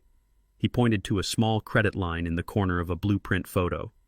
"Lead structural consultant M. Thompson." "Your father isn't a draftsman," Vance said. "He is the architect. That is what they call him in the industry. He was the silent partner in 3 of the biggest firms in the world. He fixed the problems the famous guys couldn't solve. He holds patents on earthquake proofing that are used in every major city on the Pacific Rim." Nia stared at the magazines. Her mouth opened, but no sound came out. She looked at the photos of the buildings, gleaming steel and glass structures that touched the clouds. "But we lived in a 4-bedroom house," Nia stammered. "He drove a 10-year-old sedan. He clipped coupons for tuna." Vance leaned forward. "Because he wanted to, or maybe because he didn't want you to turn out exactly the way you did." He pulled out a financial summary sheet. It was an estimate, but Vance was good at his job. "I ran a deep dive on his assets," Vance said. "Based on his patent royalties and his real estate holdings, your father is worth conservatively $15 million. The silence in the motel room was absolute. The sound of the highway outside faded away. The smell of the smoke disappeared. $15 million. Nia repeated the number. She didn't scream it. She whispered it like a prayer. $15 million. Her face changed. The worry for her father's safety evaporated instantly. The confusion vanished. In their place, a dark, hungry realization bloomed in her eyes. He has $15 million, she said, her voice hardening. And he let Brad go to jail over $600,000. He let me get evicted. He let his grandson lose his home. She stood up and began to pace the small room, her heels digging into the cheap carpet. He lied to me, she hissed. My whole life, he lied to me. He pretended to be poor. He made me work for everything. He made me take out student loans. He watched us struggle. He watched us drown. And he sat on a mountain of gold and did nothing.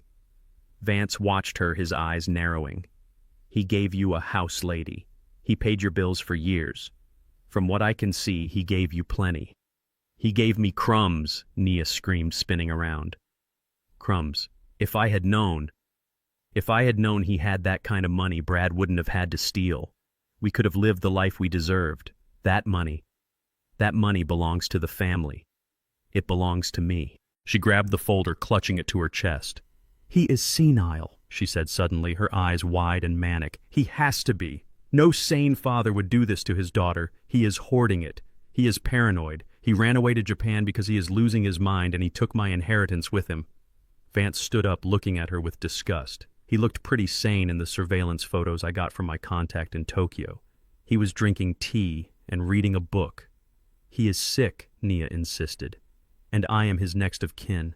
I have to save him. I have to save him from himself. She looked at Vance. How much to find his exact address? How much to help me bring him back? Vance shook his head. I am done. I found him. That was the job. I am not getting involved in a kidnapping or whatever it is you are planning. You are on your own. He walked to the door. You still owe me $500 for the expenses, he said. Nia didn't even look at him. She reached into her purse and threw a wad of cash on the table. Get out, she said. Vance took the money and left, closing the door behind him. Nia was alone again. But she wasn't desperate anymore. She was furious. And she was motivated. She looked at the magazines on the table. $15 million. It was enough to fix everything. It was enough to get Brad out of jail. It was enough to buy a life where she never had to work again. She sat down on the bed and pulled out her phone. She dialed a number for a lawyer she had seen on a late-night commercial.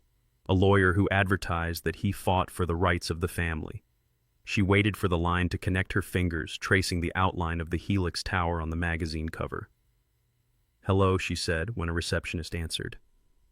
I need to speak to an attorney immediately. I want to file for emergency guardianship. My father has been kidnapped by a cult in Japan. He is mentally incompetent, and he has stolen $15 million of family assets. She paused, listening. Yes, I can pay, she said, her eyes cold and dead. Once we get him back, I can pay for everything. She hung up the phone. She looked at herself in the cracked mirror above the dresser. She didn't see a monster. She saw a victim finally claiming what was hers. She didn't know I was watching. She didn't know that the contact Vance had used in Tokyo was actually Clarence and that I had fed him the information. I wanted her to know. I wanted her to know exactly what she had thrown away. I wanted to see if the truth would humble her. Instead, it had weaponized her. So be it. I thought, watching the feed from the hidden camera Vance had left behind in the room, a parting gift paid for by me. Come and get me, Nia. Come and try. Desperation has a distinct smell. It smells like stale coffee, cheap cologne, and the ozone tang of a predatory loan office. From my monitor in Tokyo, I watched the digital footprint of my daughter Nia as she made the worst financial decision of her life. She did not go to a bank. No bank would touch her with a credit score that had cratered into the double digits. Instead, she went to a strip mall in the bad part of Chicago, to a place with neon signs promising cash in 24 hours. She signed a promissory note backed by an inheritance she did not have at an interest rate that would make a mobster blush. She borrowed $50,000. It was enough to hire Leonard Smalls, a lawyer whose billboards littered the highway exits, promising to fight for the little guy.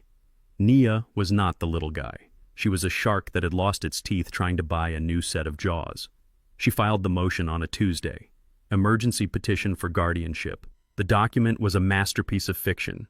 It claimed that I, Malik Thompson, had suffered a sudden and catastrophic mental decline. It alleged that I had been lured to Japan by a cult or a scam ring. It claimed that I had emptied the family accounts in a fit of paranoia and that I was currently wandering the streets of Tokyo, confused and vulnerable. It painted Nia as the devoted, heartbroken daughter who only wanted to bring her poor father home to the safety of a facility where he could be cared for. She believed her own lie. That was the most terrifying part. She had convinced herself that the $15 million was hers by divine right and that my refusal to give it to her was proof of insanity. In her mind, a sane father exists only to serve his children. Therefore, a father who protects himself must be crazy. The court date was set for Friday. It was an emergency hearing. I was not subpoenaed because, according to Nia, I could not be found. She expected to walk into that courtroom, cry a few tears, and walk out with a court order giving her total control over my assets, my location, and my life. She expected a rubber stamp. She did not know that Clarence Wright had alerts set up on every docket in the county with my name on it. The day of the hearing arrived. I sat in my penthouse sipping tea, watching the sunset over the Tokyo skyline while halfway around the world the sun was rising on Nia's final gamble. I could not see the courtroom, but Clarence had promised to fill in the details later. I could imagine it perfectly. The courtroom would smell of floor wax and anxiety. Nia would be wearing her most modest outfit, trying to look like a grieving saint. Beside her, Leonard Smalls would be sweating in a polyester suit, shuffling papers that contained nothing but fabrications. The Honorable Judge Miller presided. He was a fair man, but he was overworked. He saw dozens of these cases a week. Elderly parents losing their grip, children stepping in. It was a routine tragedy. He had no reason to suspect that this particular tragedy was a heist. Mr. Smalls stood up. "Your Honor," he began, his voice booming with theatrical concern.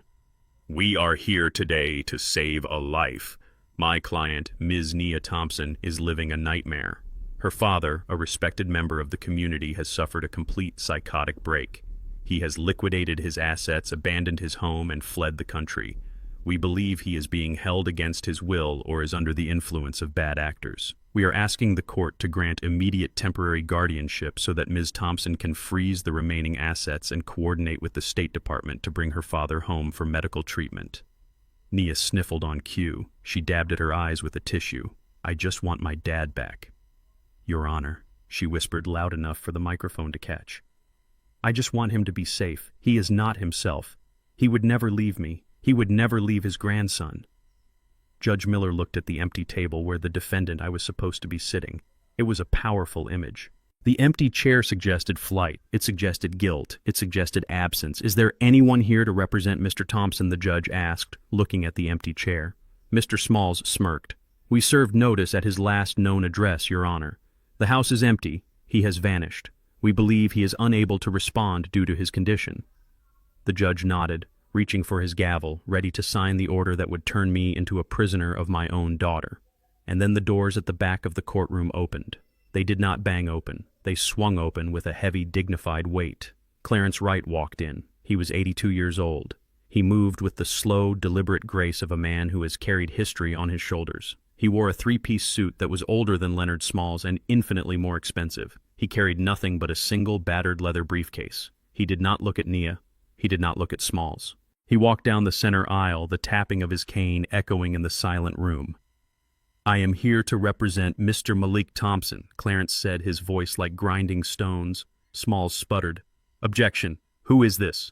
We have no record of counsel. Mr. Thompson is incompetent. He cannot hire a lawyer." Clarence stopped at the defense table. He placed his briefcase on the wood. He turned to the judge. "Your Honor, my name is Clarence Wright. I have represented Mr. Thompson for 40 years. I have a notarized power of attorney signed 3 weeks ago when my client was of sound mind and body. And I am here to tell you that Mr. Thompson is not missing. He is not insane. And he is certainly not in need of his daughter's guardianship." Nia stood up, her face flushing red. "He is lying. My father is sick. He ran away." Clarence looked at her then. He looked at her with the same cold disappointment I had felt at the dinner table. "Sit down, Nia," he said softly. Judge Miller leaned forward. "Mr. Wright, you say your client is competent. Do you have proof?" "The plaintiff has submitted affidavits claiming he was acting erratically and paranoid." Clarence clicked the latches of his briefcase. The sound was like 2 pistol shots in the quiet room. "I do not just have proof, Your Honor," Clarence said, lifting the lid. "I have a receipt." He pulled out a laptop and a stack of documents. "My client did not flee." Clarence continued. "He retired. He relocated to a residence he has owned for a decade. And as for his mental state, I have a video affidavit recorded yesterday in Tokyo. But more importantly, Your Honor, I have evidence regarding the true motivation behind this petition." Smalls tried to intervene. "Your Honor, this is an ambush. It is the truth." Clarence roared, his voice suddenly filling the room with the power of the pulpit. "And the truth is an ambush only to liars." Clarence handed a thumb drive to the bailiff. "Play it," he said. The large screen on the wall flickered to life. It was not the video from Tokyo. It was the video from my kitchen. It was the recording I had made on my phone the morning I left. The courtroom watched in stunned silence as the image of Brad and Nia appeared. The audio was crystal clear.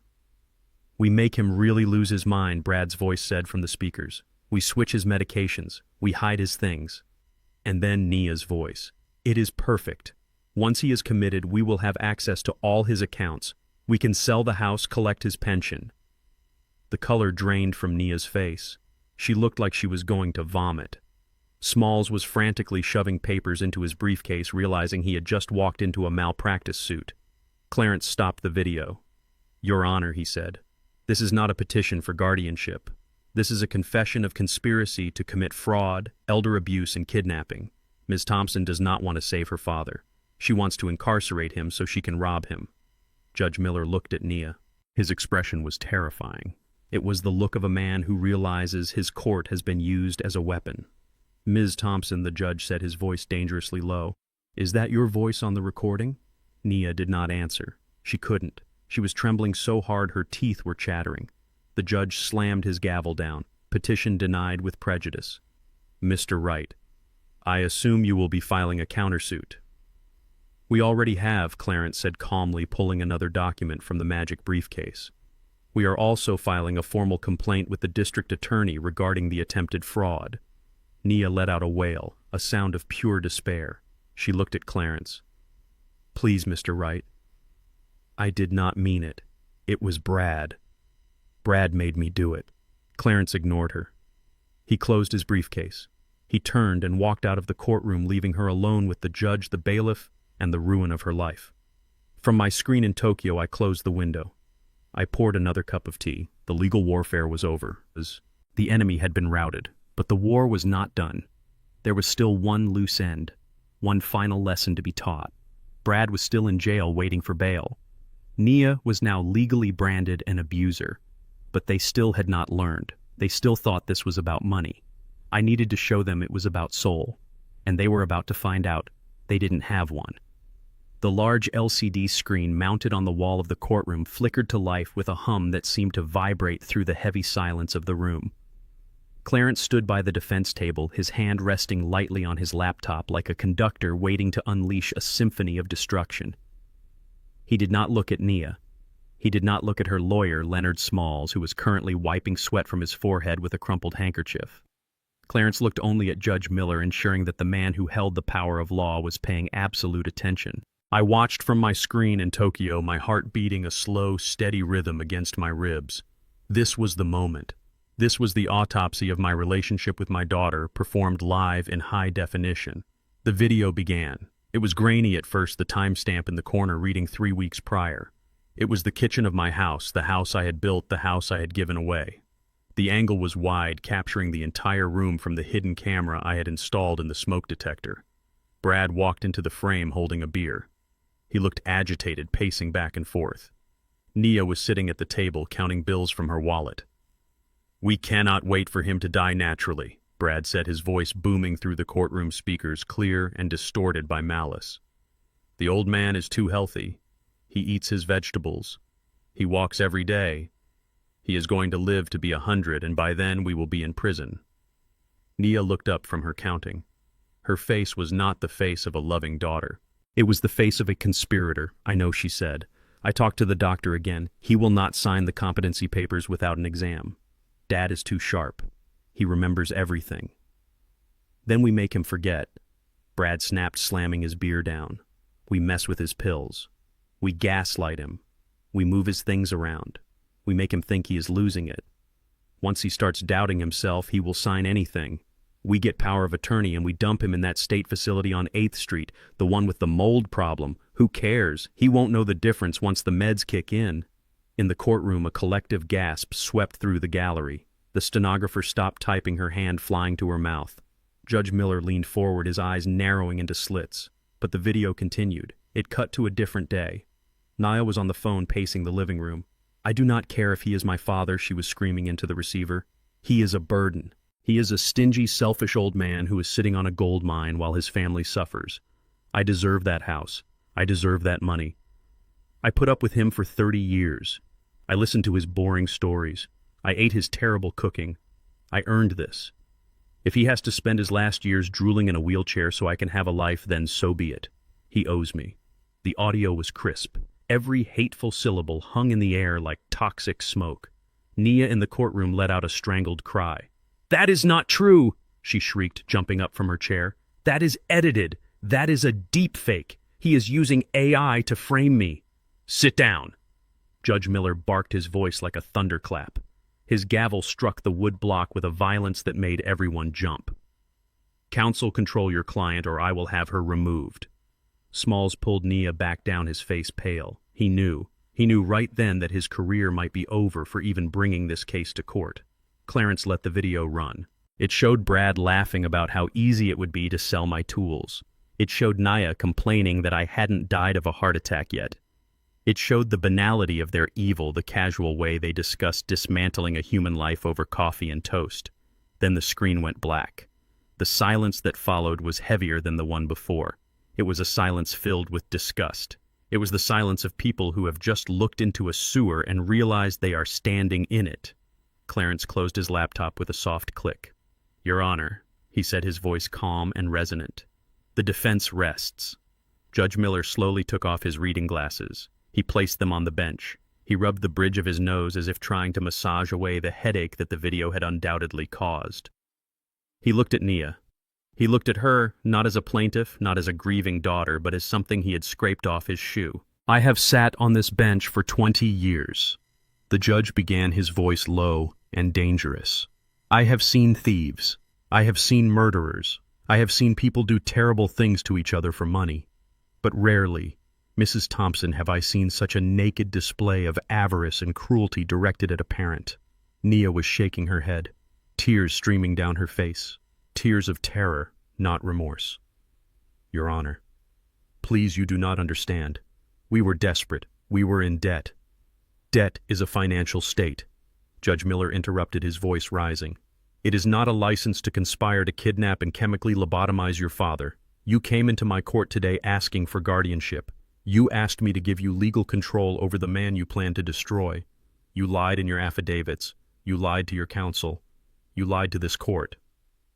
He picked up a pen and began to write furiously on the docket. "The petition for emergency guardianship is denied with extreme prejudice. Furthermore, I am granting Mr. Wright's motion for a permanent restraining order. You are to have no contact with Mr. Malik Thompson. You are not to come within 500 feet of him, his property, or his associates." "But there is more," Judge Miller said, looking up again, his eyes blazing. "Based on the video evidence presented in this courtroom, evidence which clearly depicts a conspiracy to commit elder abuse and fraud, I am holding you in contempt of court." Nia let out a sob, clutching the table for support. And Judge Miller continued, "I am referring this matter immediately to the district attorney's office. I am recommending that they open a criminal investigation into you and your husband for conspiracy to commit assault, fraud, and elder endangerment." "Mr. Bailiff, take Mrs. Thompson into custody." "No," Nia screamed. "No, please. I did not do anything. It was just talk. We never did it. We never did it because he escaped." The judge roared.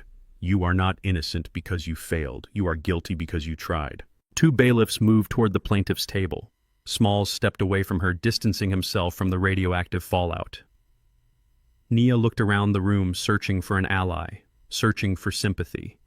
She found none. The gallery looked at her with cold revulsion. Even the court reporter looked away. Nia collapsed. Her legs simply gave out and she slid to the floor in a heap of cheap fabric and expensive ambition. She sobbed loudly, ugly, guttural sounds echoing off the high ceiling. "Daddy," she wailed. "Daddy, help me. Please, Daddy, I am sorry." I watched from Tokyo. I watched my daughter, the little girl I had taught to ride a bike, the woman I had walked down the aisle, dissolve into a puddle of consequences. I saw the bailiffs lift her up by her arms. I saw them drag her toward the door that led to the holding cells. I saw the panic in her eyes, the realization that her life as she knew it was over. I did not feel joy. I did not feel triumph. I felt a deep, hollow sadness. A tragedy is not a victory just because you survive it. Clarence began to pack up his briefcase. He moved with the same slow dignity he had entered with. He did not look at Nia as she was dragged away. He looked at the camera in the back of the room, the one he knew I was watching through. He gave a nearly imperceptible nod. It was done. The legal warfare was over. The shield of the law had been turned into a sword and it had cut the cancer out. Judge Miller banged his gavel one last time, dismissing the court. The sound was final. I closed the laptop screen in my penthouse. The room was dark now, lit only by the city lights outside. I sat in the silence, listening to the rain. Nia was going to jail. Brad was already there. My grandson Leo was with his paternal grandmother, a good woman who had no part in this. I would make sure he was taken care of. I would set up a trust that neither of his parents could touch. But for now, I was alone. I stood up and walked to the window. The city of Tokyo sprawled out before me, a tapestry of light and motion. I was thousands of miles away from the courtroom, thousands of miles away from the wreckage of my family. I placed my hand against the glass. It was cold. "You wanted the money, Nia," I whispered to the reflection in the window. "You wanted the inheritance. Well, you got it. You inherited the wind." I turned away from the window and walked into the kitchen to make tea. Tomorrow I would have to figure out what to do with the rest of my life. But tonight I would sleep. For the first time in years, I would sleep without fear. The high-definition feed from the courtroom was replaced by a grainy, low-resolution audio file sent to my secure server by Clarence 3 days later. It was a recording from the Cook County Department of Corrections. The file name was simply Inmate Bradley James Call Log. I sat in my Tokyo penthouse, the city lights reflecting off the black glass of my desk, and pressed play. I needed to hear the end. I needed to hear the moment the parasite realized it had killed its host. The audio began with the robotic announcement of the prison system. "This call is from a federal correctional facility and may be monitored and recorded." Then came the sound of heavy breathing. It was a wet, ragged sound. Brad was not doing well inside. Clarence's contact in the warden's office had sent a report along with the audio. Brad had lasted less than 6 hours in general population before his mouth wrote a check his fists couldn't cash. He had tried to order a cellmate to move his bunk. The result was a fractured orbital bone, 2 broken ribs, and a lip that was split like a ripe tomato. The Wolf of Wall Street had become the sheep of Cell Block D. Nia picked up on the first ring. Her voice was small, trembling, and exhausted. "Brad, is that you? Oh God, are you okay? I have been calling the lawyer, but nobody will take my calls." She sounded like a woman holding onto a lifeline. She still believed. She still thought they were a team fighting against the world, fighting against the cruel father who had abandoned them. She expected comfort. She expected a plan. What she got was venom. "Shut up," Nia Brad hissed, his voice distorted by his swollen mouth. "Stop crying and listen to me. You need to get me out of here. Now. This place is a hellhole." "They took my shoes, Nia. They took my damn shoes." "Brad, I am trying," Nia sobbed. "I went to the bail bondsman. They want 10% of the bond. The judge set it at $500,000 because of the flight risk. I need $50,000, Brad. I do not have it." Dad froze everything. "The accounts are empty. They even took the car. I do not care how you get it." Brad screamed, the audio peaking with the force of his rage. "Sell something. Sell your jewelry. Sell the silver you packed." "I tried," Nia wailed. "The police took the silver as evidence of theft. And the jewelry." "The jewelry was fake, Brad," the pawnshop guy told me. "The diamond earrings you bought me for our anniversary, they were cubic zirconia. You lied to me." There was a silence on the line. A heavy, suffocating silence. I could practically hear the gears grinding in Brad's desperate mind. He had been caught in yet another lie, but he didn't care. He didn't apologize. He didn't try to explain. He just pivoted. So what if they were fake, he spat. I was investing the real money. I was trying to build an empire and you were too stupid to notice. Look, forget the jewelry. Go to your friends. Go to those rich sorority sisters you are always bragging about. Beg them. I can't, Nia whispered. They saw the live stream. They saw the news. No one will talk to me. I am a pariah, Brad. I am sleeping on a mattress in a shelter because the landlord evicted us an hour after the arrest. I have nothing. You have a body, Brad said. The words hung in the air, static and cold. What did you say? Nia asked, her voice barely audible. You heard me, Brad growled. You have a body. You are a pretty woman, Nia. There are men out there who pay for that. High-end escorts make $5,000 a night. You could have the bail money in 10 days if you worked hard enough. I sat in my chair in Tokyo and felt a chill that had nothing to do with the air conditioning. I had known Brad was a bad man. I had known he was a thief and a liar, but I had not realized the depths of his depravity. He was suggesting, he was demanding that his wife, my daughter, sell herself to strangers to buy his freedom. Brad, Nia choked out the horror seeping through the speakers. You cannot be serious. You are my husband. Husband. Brad laughed, a cruel, jagged sound. I am a man in a cage, Nia. Survival is the only thing that matters. If you do not want to spread your legs, then find another way. You have 2 kidneys, don't you? You only need one. There is a guy in this block who says he knows a broker in the city. They pay $30,000 for a healthy kidney. Do it. No, Nia screamed. No. You are insane. I am insane, Brad roared. I am the only one thinking clearly. You owe me this, Nia. You owe me. I wasted 5 years of my life on you. 5 years listening to you whine about your daddy issues. 5 years pretending to care about your boring life. And for what? For nothing. Nia was silent. The sobbing had stopped, replaced by the shock of absolute clarity. You pretended, she whispered. Of course I pretended, Brad sneered. Look in the mirror, Nia. You are average, you are boring, you have no ambition. Why do you think a guy like me married a girl like you? It wasn't for your conversation. It was for the house. It was for the inheritance. It was because you told me your daddy was old and alone and sitting on a gold mine. He paused, catching his breath, his voice dropping to a venomous whisper. I made an investment, Nia. You were just the acquisition cost. I thought the old man would kick the bucket and I would cash out. But he didn't die. He just kept living and living like a cockroach. And now, because he outsmarted us, because you were too weak to make him sign the papers earlier, I am sitting in a cell smelling another man's sweat. So do not talk to me about being a husband. The contract is void, Nia. The deal is off. Now get me my money, or I swear to God when I get out I will finish what we started on the mountain, but I won't miss this time. The line went dead. The recording ended. I sat in the silence of my office. I looked out at the lights of Tokyo blinking like millions of indifferent eyes. That was it. The autopsy was complete. The cause of death for my daughter's marriage was not financial stress or legal trouble. It was the fact that it had never been alive to begin with. She had been a mark. A long con, and she had sacrificed her father, her son, and her dignity for a man who saw her as nothing more than a waiting room for a payday. I opened a new window on my laptop. I pulled up the surveillance feed from the shelter where Nia was staying. I had hired a new investigator to keep tabs on her, not to help her, but to ensure she stayed away from Leo. The camera showed the common room of the women's shelter. Nia was sitting on a folding chair, her phone in her lap. She wasn't moving. She was staring at the wall.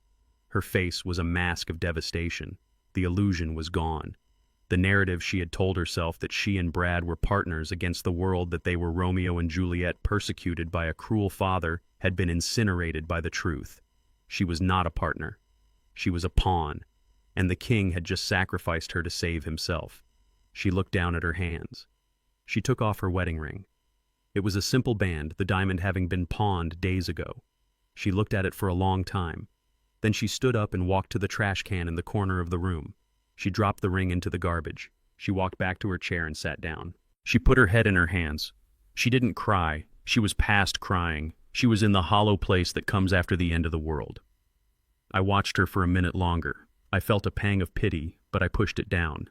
Pain is a teacher, and Nia was finally in school. I closed the laptop. Brad would rot in prison. The recording of that call urging his wife to commit illegal acts and threatening violence would be forwarded to the district attorney by Clarence within the hour.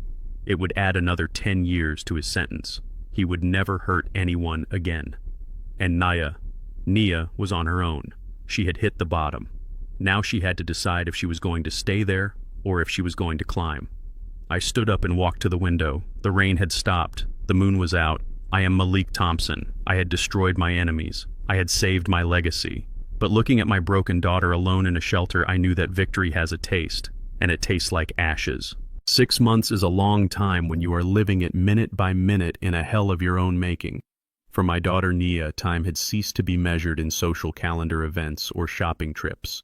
It was now measured in the stack of dirty plates that never seemed to end.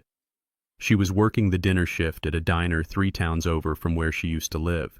It was the kind of place where the grease hangs in the air like a fog and the customers leave quarters instead of dollars. I knew this because I still had eyes on her. My investigator sent me weekly reports. They were grim reading. Nia was living in a basement apartment she rented from a woman who owned 6 cats. She slept on a futon. She took the bus. Her designer clothes had been sold to pay for a lawyer who had eventually fired her when the money ran out. Her hands, the hands that used to get $50 manicures every week, were now red and chapped from hot water and industrial soap. One Tuesday evening after a particularly brutal shift, Nia sat down at the wobbly table in her rented room. She opened her laptop, which was one of the few possessions she had managed to keep. She connected to the neighbor's unsecured Wi-Fi signal and opened her email. She typed for hours. She deleted and retyped. She cried. I know she cried because the investigator mentioned she had been seen buying tissue in bulk. Finally, at 2 in the morning, she hit send. The email arrived in my secure inbox a few seconds later. The subject line was simply Daddy. I read it. Daddy. It began. I do not know if you will ever see this. I do not know where you are. But I hope you are safe. I am writing this because I need you to know that I am sorry, not because I want money, not because I want you to fix this, but because I finally understand what you did. She went on to describe her life. She told me about the blisters on her feet. She told me about the hunger. She told me about the shame of running into an old high school friend while she was scraping leftovers into a trash can and pretending she did not hear her name. I realized today she wrote what you meant about value. I spent my whole life thinking I was special because of what we had or what I thought we had. I thought I was better than the people who served me. Now I am the one serving, and I realize I was never special. I was just lucky. And I threw that luck away because I was greedy. She talked about Brad. She told me she hated him. She told me she hated herself for listening to him. I miss you, Daddy, she continued. I miss the smell of your pipe tobacco. I miss the way you used to hum when you were cooking gumbo. I miss feeling safe. I am so scared all the time now. I know I lost the right to be your daughter. I know I lost the right to ask for anything. But please just know that I am paying for my sins. Every single day, I pay for them. If you ever can find it in your heart to forgive me, I will be here waiting. I love you. Nia. It was a good letter. It was well written. It hit all the emotional notes. It was the letter of a prodigal child coming home broken and humble. But I was not in the mood for parables. I was sitting at a small round table outside a cafe in the Marais district of Paris. The morning air was crisp, smelling of rain and fresh croissants. I had a cup of espresso in front of me and a copy of Le Monde, which I was learning to read slowly. I was wearing a scarf Etta had bought me 30 years ago. I felt young. I felt light. I read Nia's email again. I looked for the lie. I looked for the angle. And I found it. It was subtle, but it was there. I am so scared all the time now, she had written. She wasn't writing because she missed me. She was writing because she was afraid. She was writing because the reality of the world was crushing her, and she wanted the safety net back. She wanted the father who fixed things. She wanted the architect to design a way out of her basement apartment. She blamed Brad. She blamed her youth. She blamed her ignorance. But she never once took full ownership of the malice. She never admitted that she had looked me in the eye and threatened to take my grandson away. She never admitted that she had viewed me as a carcass to be harvested. She was sorry she was suffering. She was not sorry for what she had done to me. There is a difference. I took a sip of my espresso. It was bitter and hot. I did not feel a pull in my chest. I did not feel the urge to pick up the phone and call her. I did not feel the need to rescue her. That part of me, the father who sacrificed everything, was dead. He had died in that kitchen when she told him he was a burden. I tapped the screen of my tablet. I selected the email. I hit forward. I typed in Clarence's secure address. For the file Clarence, I wrote, "Do not reply. Do not acknowledge receipt. Just log it as contact from a hostile party." Then I hit delete. The email vanished from my inbox. It vanished from my life. I put the tablet down and looked out at the street. A young woman walked by holding the hand of a little boy. He was about Leo's age. He was laughing, pointing at a dog in a window. Leo. My grandson was the only innocent party in this war. He was living with his other grandmother now, a good woman with a small house and a big heart. But she didn't have money. She didn't have the means to give him the future he deserved. I could not let Naya get her hands on him. I could not let her poison him with her entitlement or use him as a pawn again, but I could not leave him with nothing. I picked up the tablet again. I opened a new secure message to Clarence. "Clarence," I typed, "it is time to execute the final trust document, the Leo Fund." I laid out the terms. They were strict, they were ironclad. I was funding a trust with $2 million. It would pay for Leo's education at any university in the world. It would pay for his medical care. It would pay for his housing. But there were conditions. Condition 1, no funds are to be released until Leo turns 25 years old. He needs to learn to work first. He needs to learn the value of a dollar before he gets 2 million of them. Condition 2, the trust is to be administered by a blind third-party executor. Neither Nia nor Brad nor any agent acting on their behalf is to have knowledge of the trust's existence or access to its funds. If Nia attempts to access the money or uses the promise of the money to secure loans, the trust is to be immediately dissolved and the funds donated to the Veterans Housing Alliance. Condition 3, Leo is to be told about the trust on his 18th birthday. He is to be given a letter from me explaining everything, explaining why I left, explaining why his mother is not allowed to touch a dime. I read over the instructions. It was cold, it was harsh, but it was necessary. I was building a wall around my grandson's future, a wall that his mother could not climb. I hit send. It was done. I had protected the future while severing the past. I signaled the waiter for the check. I paid in cash, leaving a generous tip. I stood up and adjusted my coat. The Paris wind was picking up, blowing leaves across the cobblestones. I thought about Nia scrubbing dishes in that diner. I thought about her walking home in the rain to a basement full of cats. I thought about her waiting for a reply that would never come, checking her email every 5 minutes, hoping that Daddy would come and save her. She would wait a long time. I was not coming. I was not saving her. I had given her the greatest gift a parent can give a child who refuses to grow up. I had given her consequences. I turned my back on the cafe and walked down the street, merging into the crowd of Parisians. I had a ticket to the opera tonight. I had a meeting with a young architect tomorrow who wanted to show me his designs for a sustainable housing project in Senegal. I had a life, and for the first time in 40 years, it was entirely my own. I sat across from Henri in a small bistro near the Seine, watching the river cut through the heart of Paris like a vein of liquid silver. Henri was 80 years old, a retired structural engineer who had fled the Jim Crow South in the 60s to find dignity in Europe. He was one of the few men alive who knew me when I was just a young man with a sketchbook and a chip on my shoulder. He knew about the buildings I had ghostwritten. He knew about the patents. He knew about the silence I had kept for 40 years. "You look different," Malik Henri said, sipping a glass of deep red Bordeaux. "You look like a man who has finally put down a heavy suitcase he carried for too long." I nodded, slicing into a piece of crusty bread. "I feel lighter, Henri. For decades I thought my legacy was my blood. I thought my duty was to pass the torch to the next generation. I thought that if I sacrificed enough, if I absorbed enough pain, my daughter would grow up to be strong. I thought I could buy her character with my silence."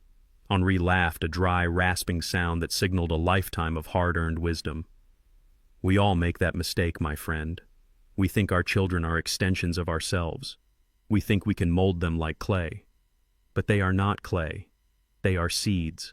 And sometimes, no matter how much you water them, no matter how good the soil is, the seed is just bad, or maybe the wind just blew it in the wrong direction."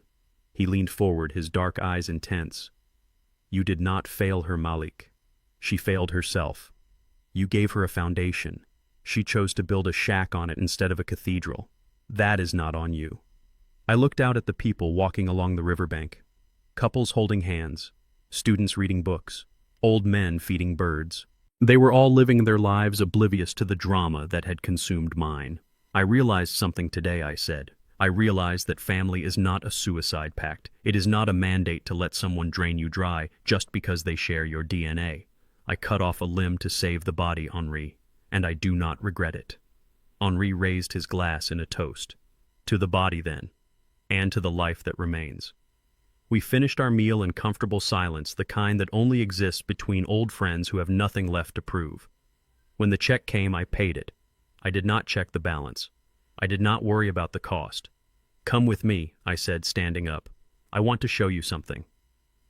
We walked through the winding streets of the district, the autumn leaves crunching under our boots. We walked until the old buildings of Paris gave way to a modern plaza, a space of open air and light. In the center of the plaza stood a building. It was not a skyscraper. It was a cultural center, a library and art gallery that I had designed 20 years ago under a pseudonym. It was a sweeping curve of glass and steel designed to catch the light at every hour of the day. It looked like a bird in flight frozen in silver and blue. I stood in front of it looking up at the facade. I saw the lines I had drawn on drafting paper in my study back in the States. I saw the calculations I had made late at night while Etta slept. I saw my soul made concrete. People were walking in and out of the doors, students with backpacks, researchers with briefcases, children running to the storytelling hour. They were using the space, they were learning, they were growing, they were safe inside the walls I had imagined. This, Henri said, quietly standing beside me. This is it, isn't it? Yes, I whispered. For years I told myself that Nia was my masterpiece. I told myself that raising a black woman in America who was safe and provided for was the greatest thing I could do. But I was wrong. Nia was not a masterpiece. She was a tragedy of entitlement.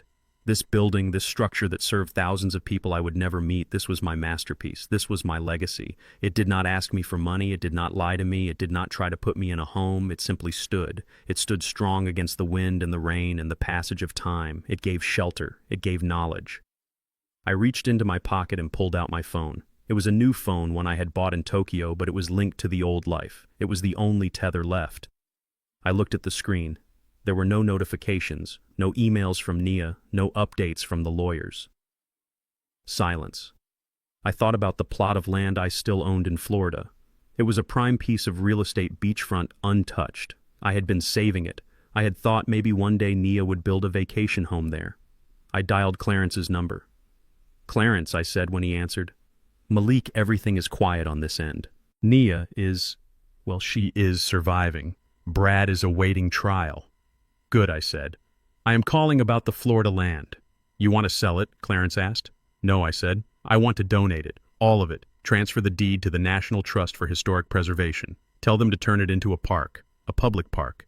Name it the Etta Thompson Memorial Gardens. Make it free for everyone. There was a pause on the line. That is a multi-million-dollar donation, Malik. It is dirt, Clarence, I said, looking at my building. It is just dirt until you do something good with it. Make it happen. Consider it done, Clarence said. And Malik, yes, live well, my friend. You earned it. I hung up. I looked at the phone in my hand. It was a sleek piece of technology, a miracle of engineering.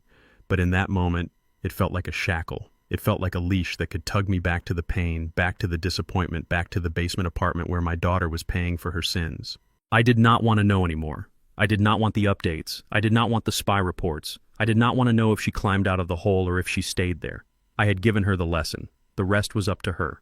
I pressed the power button and held it down. The screen went black. I walked over to a trash bin near the entrance of the library. I dropped the phone inside. It hit the bottom with a dull thud. I turned back to Henri. Ready? He asked. Ready, I said. We walked away from the building, away from the past. The sun was beginning to set, painting the sky in streaks of violet and gold. The air was cold, but I did not feel it. I felt warm. I felt whole. I am Malik Thompson. I am 70 years old. I have no children to speak of. I have no home in the country of my birth. I have no debts. I walked into the Parisian twilight, a man without a tether, a man without a burden.